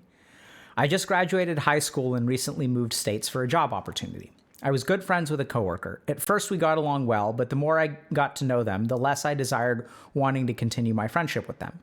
They make impulsive decisions, cheat on their marriage partner, and recently disclosed to me how they can't get their own apartment because they have a bad credit score from so much credit card debt. I want to help, but fear I will lose myself. It's a bad investment of time. Everyone else I meet seems to be a functioning alcoholic and wastes their money. I try to have deep philosophical discussions with those I meet, but either no one is interested or they do this thing where they pretend to be smart but are riddled with logical fallacies. I ask someone why they believe religion is a belief system but not the same for concepts like time or physical science, and they respond with, "It just is." I struggle finding people I want to be friends with because of this, and have spent the last few months completely on my own, just working on myself, my finances, the gym, and studying. But I'm so lonely that I've been really depressed because of it. Life feels pointless because it feels like there's no one who shares the same mindset I do. I know I'm not crazy smart. I often feel like an idiot and still struggle a lot with being impulsive. That's why I can't have impulsive friends, because that environment of peer pressure led me to going through an alcoholic phase of my own that I got out of a few months ago. I was throwing money away on unfulfilling desires that I didn't care about for the sake of saying I have friends. My main goal is to get my DO and use my job's opportunity to expand it into real estate investments. I want to surround myself with people who help push me towards my greatest potential, but I rarely meet anyone like that. Both of my parents are divorced and live alone with little to no friends. I come from a racist country, and a major problem between us was me dating outside my race, to the point I question having to cut them out for the sake of their future grandkids. My mom is amazing and cared so much for me, but would constantly get upset and angry at me for spending time with dumb kids in high school, and to this day will tell me to stop hanging out with someone when I tell her about their problems. One of the few people I respect is my dad. He is incredibly smart and very successful, yet he suffers the same fate of having absolutely no friends and being impossible to live with due to anger issues, which is partially why I moved out. I love him and he is really one of the smartest people I know, but I only have bad memories of him getting upset at me growing up for not understanding things. I swore to myself I would never end up like him, but find myself following his footsteps. I mean no disrespect by the title, but I don't know how else to better phrase my issue. I want to stay friends with people and help them, but am I just compromising my own life? It's really hard for me to meet people who I feel are productive and good influences, but I also don't know if I'm being a cocky asshole who is out of touch with reality. Okay? What a good post. So, let's start with this. So this is someone who says, everyone else is dumb except for me.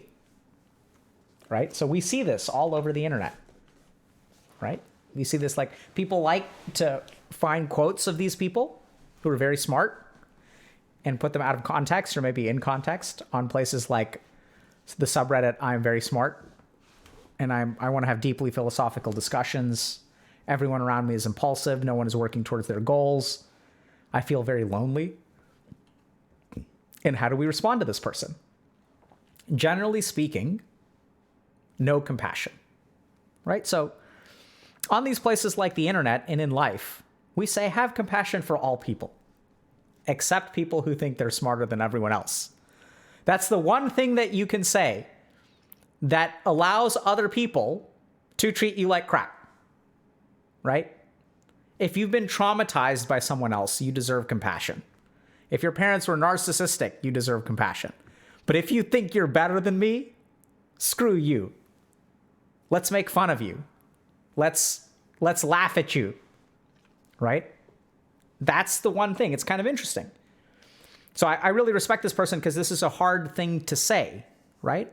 It's like hard to say. And even they're self-reflective. They've done some good work. And I think it's amazing that already this person who is an I am very smart person on the rest of the internet would be treated like crap. But already in our community, they've become a little bit more self-reflective. They've started to realize like a little bit about what's going on. And so being very smart or feeling like you're really smart is incredibly isolating, right? And we hear this a lot. It's hard for me to like meet people, and we make fun of people who think they're smarter than everyone else because they're like, like everyone else like can't debate philosophy and like quantum mechanics and philosophy and stoicism and whatever buzzword you want nowadays. Rick and Morty fans, perfect. So this experience, first of all, let's like start from the top, which is like what this person is essentially talking about is like isolation and an immense amount of isolation and loneliness. And we can also see that this person is making efforts, right? They're trying to meet people. They're trying to be nice. They're like worried though, that if I hang out with someone who's like in credit card debt and cheats on their partner, am I going to wind up like hanging out with the wrong people because that's not the direction I want to go. And they're like, there's a valid point there, right? So what's going on here? Like, how do you end up in this space? How do you end up in the place where you feel lonely and you also feel like you're smarter than everyone else and you tend to reject everyone around you for not being smart enough? You reject everyone around you because they're not moving you in the direction that you need to go. You want to surround yourself with people who challenge you and like want to push you to growth, right? So how did we get here and how do we get out of it? So let's kind of take a look at this. Okay. So the first thing that I think everyone here noticed, so if you think you're smarter than everyone else,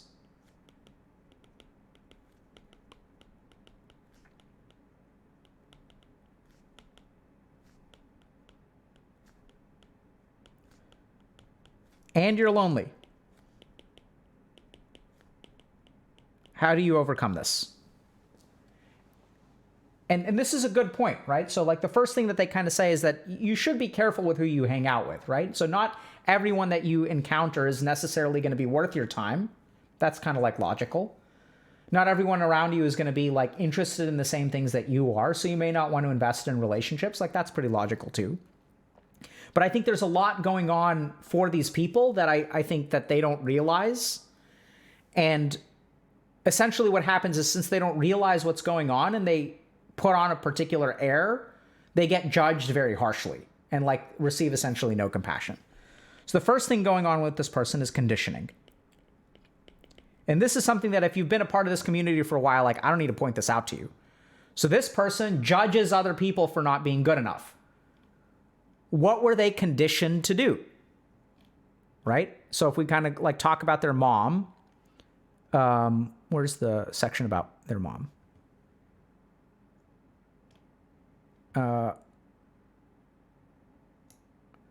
So my mom is amazing and cared for me so much. So this person, you respect her, right? But would constantly get upset and angry at me for spending time with dumb kids. So what does this mean? Your mom taught you to be judgmental. And so you were ingrained, right? Anytime this person tried to make a friend, what did their mom say? They're not the right race. They're going to hold you back. My gifted golden child. They're not the right people to hang out with. They're not the right influence. My golden child. They're not as good as you.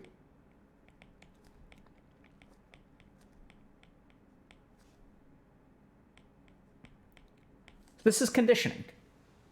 We can see it. Like this person even says like, I want to help, right? So he wants to help people. He wants to engage with people. I'm assuming it's a he for a second. I don't know why, but he or she wants to help people, right? So this person wants to help people, but like, what does their mind tell them? Like their mind is just incredibly, incredibly judgmental. So the first thing is that, if we kind of think about like kids who grow up racist, like why are they racist? It's because of what they've been conditioned to be. The second thing here is that this person longs for connection. The main thing that they're feeling is lonely. And when we start to feel lonely, that can manifest in all kinds of weird ways. And the loneliness can almost be a protective mechanism. So remember that the things that hurt us in life that are hard to kick are often doing something for us. Otherwise, we wouldn't do them. So our brain is really, really good at figuring out like what's a good deal and what's a bad deal. And if you find yourself stuck in a situation where you're torturing yourself or you feel like you're lonely and you can't make friends, like there's something else going on underneath the surface. So the other thing to kind of point out is we say like, okay, the other reason that I kind of mentioned connection here is they talk about it as well. But, what this person wants is, I try to have deep philosophical discussions. That's what this person really wants. So what they want is the discussion. So they're not saying, I want to read a book. They're not interested in knowledge. Right? What they're interested in is discussion. And they're not able to find people who can engage in discussion. Like for whatever reason, it just doesn't seem to be, they seem to be kind of missing out on this. So there are a couple of things that are like really important here. The next is when we have this sort of system of enforced loneliness and we are judgmental, when we are lonely due to judgmentalness, what's going on? A couple of things, okay? The first is that for people who have problems with self-esteem and wind up lonely, they sometimes will employ the defense mechanism of, I'm going to reject you before you reject me. Okay? So I'm going to ask y'all a question. What do you think what this person would do if they found someone who was able to engage in a deep philosophical discussion? Let's say that there was someone who was like a PhD student in philosophy who really knew what they were talking about. What do you think would happen? Would the person engage with them? Right? It's interesting, right? So no one's saying this person would be thrilled and be like, this is exactly what I'm looking for. So there could be a really interesting cognitive bias. The only people I see are like functional alcoholics. Like, what? Not everyone out there is a functional alcoholic. Maybe you're hanging out in the wrong places. Like, it could be possible. I'm not saying that you're not encountering functional alcoholics. Like, maybe you're not hanging out at university campuses and stuff like that. But I'd be really, really careful about what you do with what you're looking for. Right? It's very, very terrifying. Because if you're an amateur philosopher who likes to smurf with people who are in credit card debt, and like you meet someone, you're like, because like there's a certain amount of attacking going on here, right? So it's like, I ask why they believe religion is a belief system, but not the same for concepts like physical time or space. It's like, you're just pulling someone into that conversation. It's kind of interesting, right? It's like, by the way, do you think religion is a belief system? And they're like, sure. They're like, what about science? No, like science is fact. Why? Right? And is someone saying, sir, this is Wendy's. Exactly. So like, how do you get into these conversations? Like, you usually don't just like open up there, right? So what I'm actually getting is that this person has a deep desire to be challenged and to challenge people in return. Right? It's kind of like, it's interesting here. But I think that what this discussion aspect comes to is actually what this person is really looking for is to challenge other people and for that person to live up to the challenge and in turn to be challenged. Does that make sense? Like that's what, like I want to throw something out and I want you to push back, and I want you to push back properly. But basically, like it's like this person is going around in real life and like throwing down to 1v1 mid. It's like they're just showing up places and they're like, hey, let's 1v1 mid. It's like people aren't quite ready for that, right? It's like, this is like real life 1v1 midding. Right? Debate, bro. Yeah. But there's, even though we kind of make fun of this person, right? Like, let's remember that we want to try to be compassionate and understand that what this person is really looking for is to challenge and to be challenged, which in turn, I think comes down to respect. Because what this person really wants is to be respected in a relationship and to respect someone else in a relationship. And this is where some of this stuff comes in, because if you're kind of feeling lonely, you got to be careful, because you could be employing this defense mechanism of, I'm going to reject you before you reject me. What else is going on? When you're lonely and judgmental, option number 2 on the differential diagnosis is we hate in others that which we cannot fix in ourselves. Key. If you find yourself rejecting a particular class of people, there's a decent chance that the reason you reject them, in the vein of screw you specifically, is because of something within yourself, right? So let's kind of look at, it seems like everyone I meet is a functioning alcoholic and wastes their money.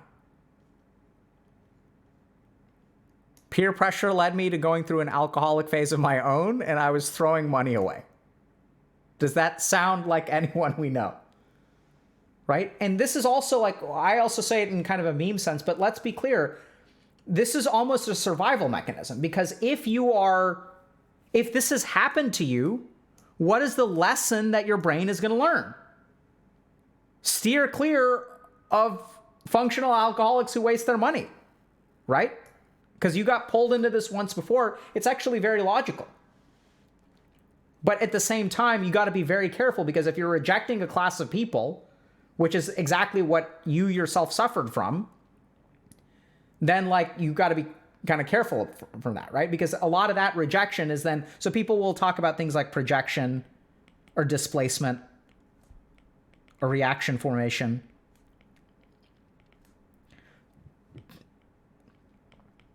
So what do these things mean? So projection is when, if I'm cheating on my spouse, I will be paranoid and I will be thinking like, you're cheating on me, aren't you? You're cheating on me, aren't you? It's like actually coming from me, but I project it out onto other people. The other thing that could happen is displacement, where I'm truly angry with myself for falling for this crap. But I'm taking the anger that I have towards myself and I'm displacing it onto other people. Like those functional alcoholics, those dumbasses, they're such terrible people.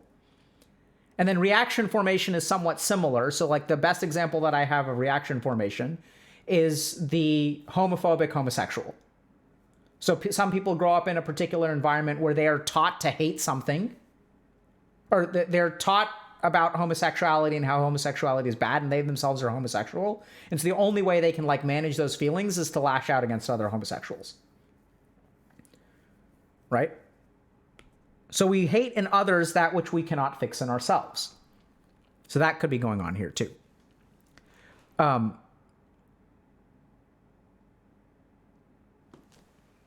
Okay. So the next thing is, if you're having trouble engaging in relationships, if you're lonely, so what we hear in this post is what this person wants, right? Like this is where I want to meet people, but no one is interested, or they want to do things where they pretend to be smart, but are riddled with logical fallacies.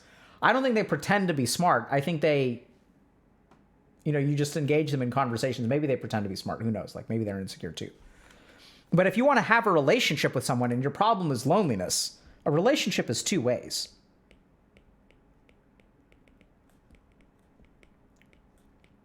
Right? A relationship goes both ways. So the question is, what do they want?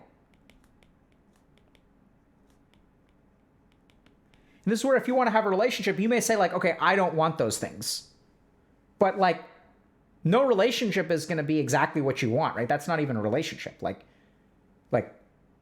maybe you're looking for someone, and maybe you're looking for someone who wants the same things you want, which is possible. But I think there's needs to be some kind of acknowledgement if you're lonely about like what's the other person's perspective, like what do they want from a relationship, and is it impossible for you to engage with someone who doesn't want what you want, or can you engage with them anyway and maybe give them something that they want? Because maybe if they do that, they'll give you what you want, right? There's like an exchange in relationships, which I'm not really getting much of. The interesting thing is that I think that this person does do this. So it's kind of interesting because if you really talk about this example, like good friends with a coworker, at first we got along well, they make impulsive decisions, I want to help them. So we see those elements there of like meeting people where they're at, supporting them in their own challenges, all these kinds of things. But then I think this conditioning and all this other crap gets in the way. So the right stuff is there, right? But there's this weird kind of conditioning where he's been taught to be judgmental or she's been taught to be judgmental. And then like they're maybe afraid of being rejected, and they maybe like see negative parts of themselves in that other person, which causes them to push people away, right? And then we kind of get to the last thing, which is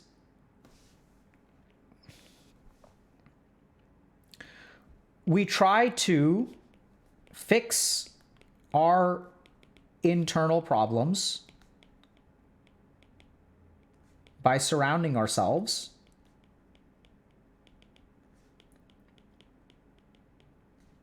with the opposite. So this is kind of related to, this point here.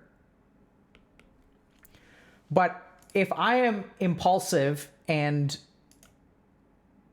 like not disciplined and vulnerable to alcoholism, then I think I can fix that by surrounding myself with like PhD students, right? Who are like into philosophy.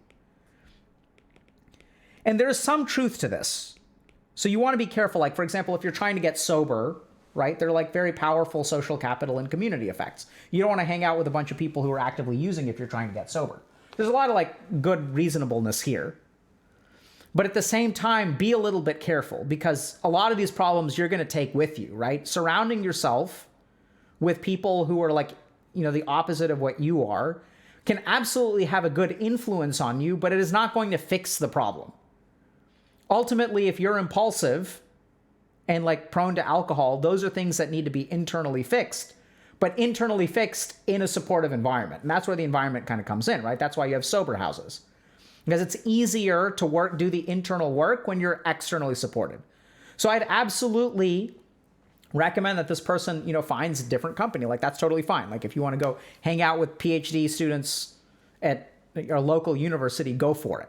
But be careful about, this business over here. Because what you may find is that, your mind may be looking for a way to dismiss them. That's what you have to be super careful about. Because you may be finding some of the stuff that you actually want, but your mind may be dismissing it because deep down it's afraid of like being the stupidest kid in the room, right? And this is where I would start to ask questions like, when your mom, was there anyone that your mom did want you to be friends with? And how did you feel like hanging around them? What was it like being around people who were smarter than you, better than you, faster than you, better looking than you? Because there's a lot of stuff here that I think is conditioning. There's a lot of stuff here that I think you could be like, displacing onto other people. But the truth of the matter is that people who are, feel like they're smarter than everyone else are incredibly lonely.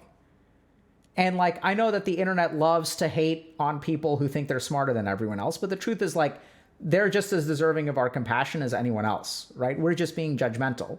And there's just one thing that we find particularly annoying, right? It's like the I'm very smart people and the Karens. And so like, it's just really hard to have compassion for some of these people. And at the same time, I think that this person has done an awesome job, because as we start here and everyone's like, screw this person. And then as we get down to the bottom, it's like, yeah, I mean no disrespect by the title. I don't know how to better phrase my issue. They're just being authentic, right? I want to stay with friends, but I'm just, am I compromising my life? It's really hard for me to meet people who I feel are productive and good influences. But I don't know if I'm being a cocky asshole. Like, this is an incredibly like humble, authentic representation of this person's problem. This person is incredibly lonely. And so what do you do if you're in this situation where you genuinely feel like you cannot meet people who like are giving you what you want, cannot challenge you, you don't have mutual respect in a relationship, right? And this, by the way, so like, and we'll get to that in a second. So if you're in this place, I'd start with sort of looking at your conditioning. Where were you taught to think like this? Because chances are there's a lot of judgment in your past. Either in this case, you are like your mom literally told you, don't hang out with that person is stupid and is going to hold you back. Or you were on the receiving end of the judgment, right? Or your mom called you stupid. And so you like learned to call other people stupid.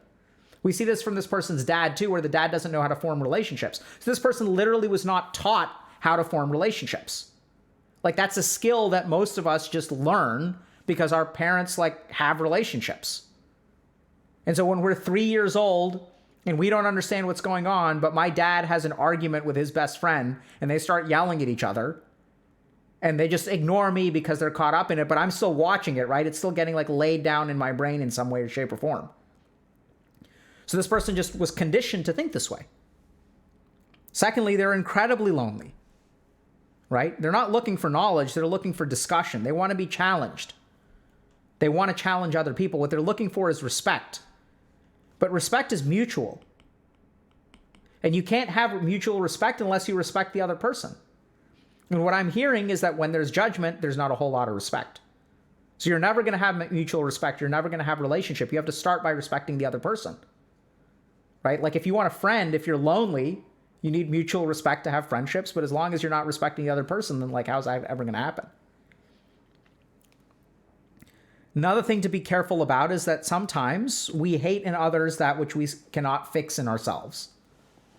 And we understandably want to avoid those kinds of people because they're bad influences. And so we try to surround ourselves with the right people, the opposite. But we can try to surround ourselves with whoever we want to, and those people can absolutely be good influences.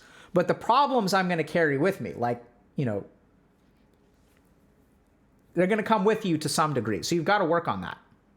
And the last thing to kind of think a little bit about is like, what does the other person want in the relationship? Why don't you ask them? Why does a relationship all have to all be about your needs? So as you start to go through some of these things, as you start to realize your conditioning, as you start to recognize what some of your internal fears may be, maybe you're rejecting them before they get a chance to reject you, right? That could be going on. What actually happens when you meet someone who challenges you? How do you actually respond to that person?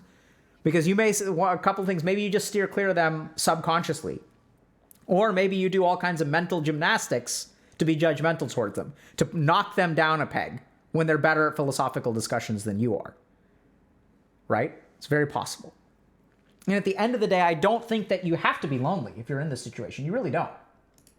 It's going to take some work. It's going to be hard work because this training does not happen overnight, right? Like you don't get to this situation just randomly. You get to this situation when you've got two parents who've been really rough in terms of teaching you how to like form relationships. When you like make friends in this, like when you're 7 and your mom is like, that person isn't smart enough for you. Like that sinks in deep. You've been programmed. So it's hard to undo that. And how do you start? It starts with mutual respect. It starts by thinking a little bit about other people's needs, exploring yourself. And then hopefully you can find what you're looking for. And by all means, like explore outside of your current domain because maybe you just need to go to different places, right? So there's some very practical stuff too. Right? Questions? Yeah, rip gifted kids with parents like that. Absolutely. Someone's asking, how do you deal with conditioning in general beyond recognizing it? So recognizing it is actually like the lion's share of it. So if you trust the yogis from like ancient India, they will say recognizing it is sufficient. So the problem with conditioning is that it's like an invisible monster, right? You need detection. You need like a sentry ward or whatever the law equivalent is. Like you need to be able to detect your enemy to do anything. So the brain is pretty good. The mind is pretty good at like making the right choice. The biggest problem is like a problem of misdiagnosis. So once you figure out what the problem is, and you guys may have seen this on stream. We haven't done interviews a whole lot recently, but you'll kind of see the cathartic moment where someone realizes, and then the behavior follows suit. Right? There's even good evidence that shows that there's this thing called the insight trial, which is super fascinating, which looked at the correlation between insight and behavior. So if you want to see behavioral changes, insight has to come first. And then the behavioral changes seem to almost naturally follow. So you can definitely do things to support the behavioral changes. You can operationalize, you can find the right kind of community, you can do different kinds of exercises. But actually, insight is the most important thing. Once you recognize that that is conditioning, then you can intervene with it in the moment. So if I go to, let's say, like a philosophy club, and I'm aware, if I'm on the lookout for these things, and someone shows up there, or even before I go, it's like the day for philosophy club is there, I'm about to get in my car, and then suddenly my mind is like, oh, why don't we just play games? Like, we can go next week. Wait, I thought you were lonely. I thought you wanted deep discussions. Like, why are you suddenly thinking about playing games? Like, where's that thought coming from? Right? And as you begin to realize, like, oh, like, and then you ask yourself the question, how do I feel about going? Like, pick up your car keys, walk out to your car, and then like notice that your heart rate is like through the roof. You're tachycardic and you're sweating and you're just like trying to get into a car. Like, what's wrong here? And then you realize like something is up. Right? So awareness of conditioning is critical. And then once you become aware of it, then you can sort of realize like, oh, this is me being afraid that like I'm going to be the stupid one in the room. And so am I willing to let that fear take control of me? It's okay if you are. You can say yes, like that fear is too much right now. So be it. Or I'm going to set that fear aside and I'm going to try to go. Right? And then you start to condition yourself in other ways. So neurons that fire repeatedly get well grooved, right? So if we want to understand how conditioning works, it's kind of like a game trail in the wilderness. So it starts off with a field of grass that is all the same. And then a mouse runs through the field and tramples a little bit of grass. And then what happens is a rabbit approaches the field and sees, oh, there's one area where the grass is a little bit trampled. So the rabbit runs across the field. Rabbit's bigger than a mouse, so it tramples a little bit more grass. And then there's something like a small deer that walks across it because it sees an area that's trampled. And then like a bigger deer crosses it, and then another rabbit, and then another mouse, and then suddenly you've got a game trail. That's the way your neurons work. So when you're told by your mom over and over and over again that these people are not good enough for you, you will start to internalize that. That is a well-grooved set of neurons. Neurons that fire together, wire together, right? So when you start to think in a particular way, all those neurons will get connected. And then all you have to do is trigger one neuron and it'll trigger everything down the path. So how do you start to do that? It's the same way you make a new game trail. So in a given moment in your life, there's going to be an easy path, which you've walked 1,000 times before. Or there's a hard path. You have to walk through the grass, and that's going to require more energy. It's going to be more difficult. You recognize that, right? That's like facing that fear in the moment that you're going to go to the philosophy club meeting. And so actually going to the meeting is creating a new game trail. We're not even at a game trail. We're walking through the tall grass, and it requires way more effort than going down the game trail. The interesting thing, though, is the second time you go to the philosophy club meeting, it's going to be easier because now there's a little bit of trampled grass. And then you do that a second time and a third time and a fourth time. And then suddenly by the end of it, and I've seen this a ton in people who are alcoholics, for example, 2 years, 3 years into sobriety, they don't even want to drink. So their neurons have been literally rewired. They've been reconditioned. But it all starts with awareness, right? It all starts with awareness.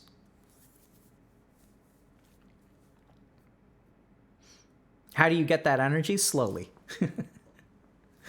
Or even the right answer is you don't get the energy, you already have it. That's the honest answer. You already have it. You just don't use it. Right? So I really can't, I don't think I can teach a meditation today because my throat is absolutely killing me, but I'll leave you with this as a meditative exercise. So for those of you that think you need more energy, what does that mean? So here's a meditation for you. Why do you need more energy? Like, where does that idea come from? Like, take any task that you want to do today, whether it's work on your resume, go for a jog, whatever it is. Why do you think you cannot do those things? Right? Why can't you, like, in 5 minutes, get up and go for a jog? Right? So, like, really look at it. Like, do you lack the energy to do a resume? Do you lack the energy? Where does this concept of energy come from? Like, what does that even mean, that I lack the energy to do something? How do you find the energy? You don't find, like, what does that even mean? Energy is nothing but the capacity to do work, right? Like, the capacity is there. Like, you can physically get up and go for a jog if you want to. You can open up your resume on, a word processor and start editing it. Like, you have that capacity. You just choose not to use it. So then the question becomes, well, why not? So when you close your eyes and you think about doing that thing, what gets in the way? What arises within your mind? And then you'll start to discover you don't need energy. All of the blocks are up here, or maybe in here, right? Nothing external. Like, you don't need to stick a, you don't need to refuel. Not gonna finish that thought. You don't need to go to the gas station and, like, fuel up, right? Like, you don't need that. Like, that's not what you need. So what's stopping you is in here. So close your eyes and look at what that is. Don't even try to fix it yet. Start by becoming aware. Why don't I want to do this? Like, why don't I want to do this? That's the question you should be asking yourself.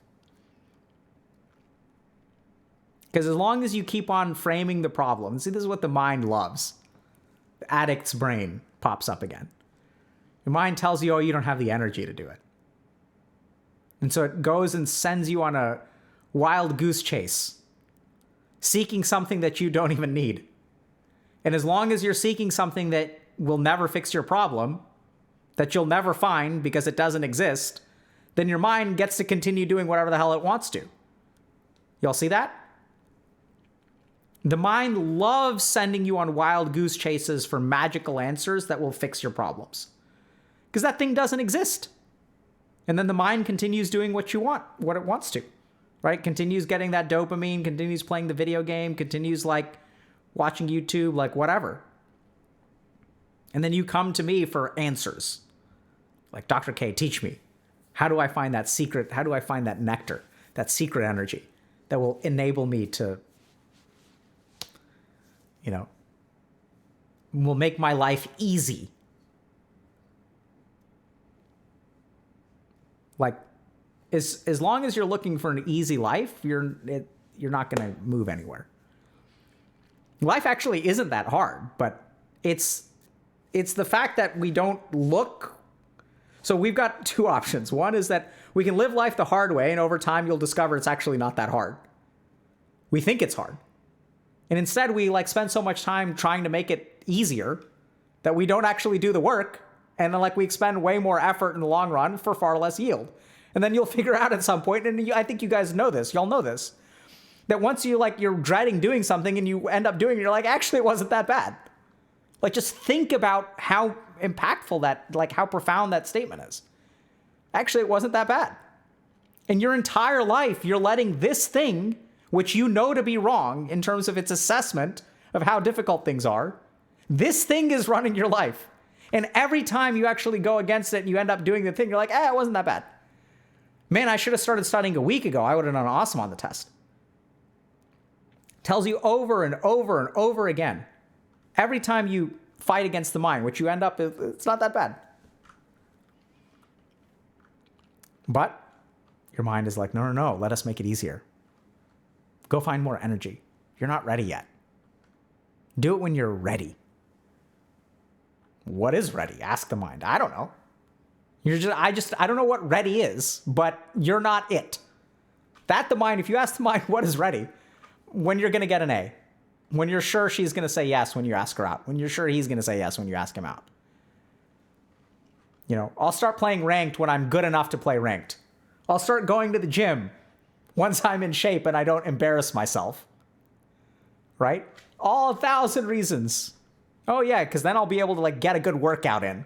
I'll get my money's worth.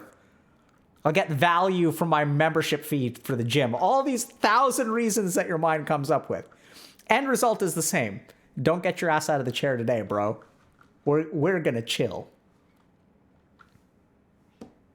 That's your meditation for the day. Just think on that, right? For those of you that are thinking, if I meditate enough, I'll have executive function and my frontal lobes will develop and all this other crap that Dr. K tells me. You can meditate until your end of time. Someday you're gonna have to get up off your ass and do something. Meditation isn't gonna fix that problem for you. So just think on this and think about what stops you from doing.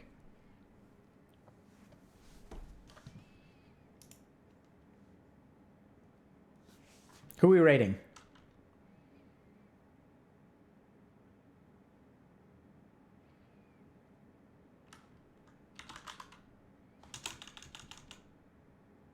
Nobody? Okay. We can rate Jack. Destiny? Have we rated Destiny recently? Is Destiny's streaming, right? You guys aren't debating me? In honor of someone who can't find someone smart, in honor of the search for the philosophical genius, let's rate Destiny. And we'll see y'all on Friday, okay? Take care.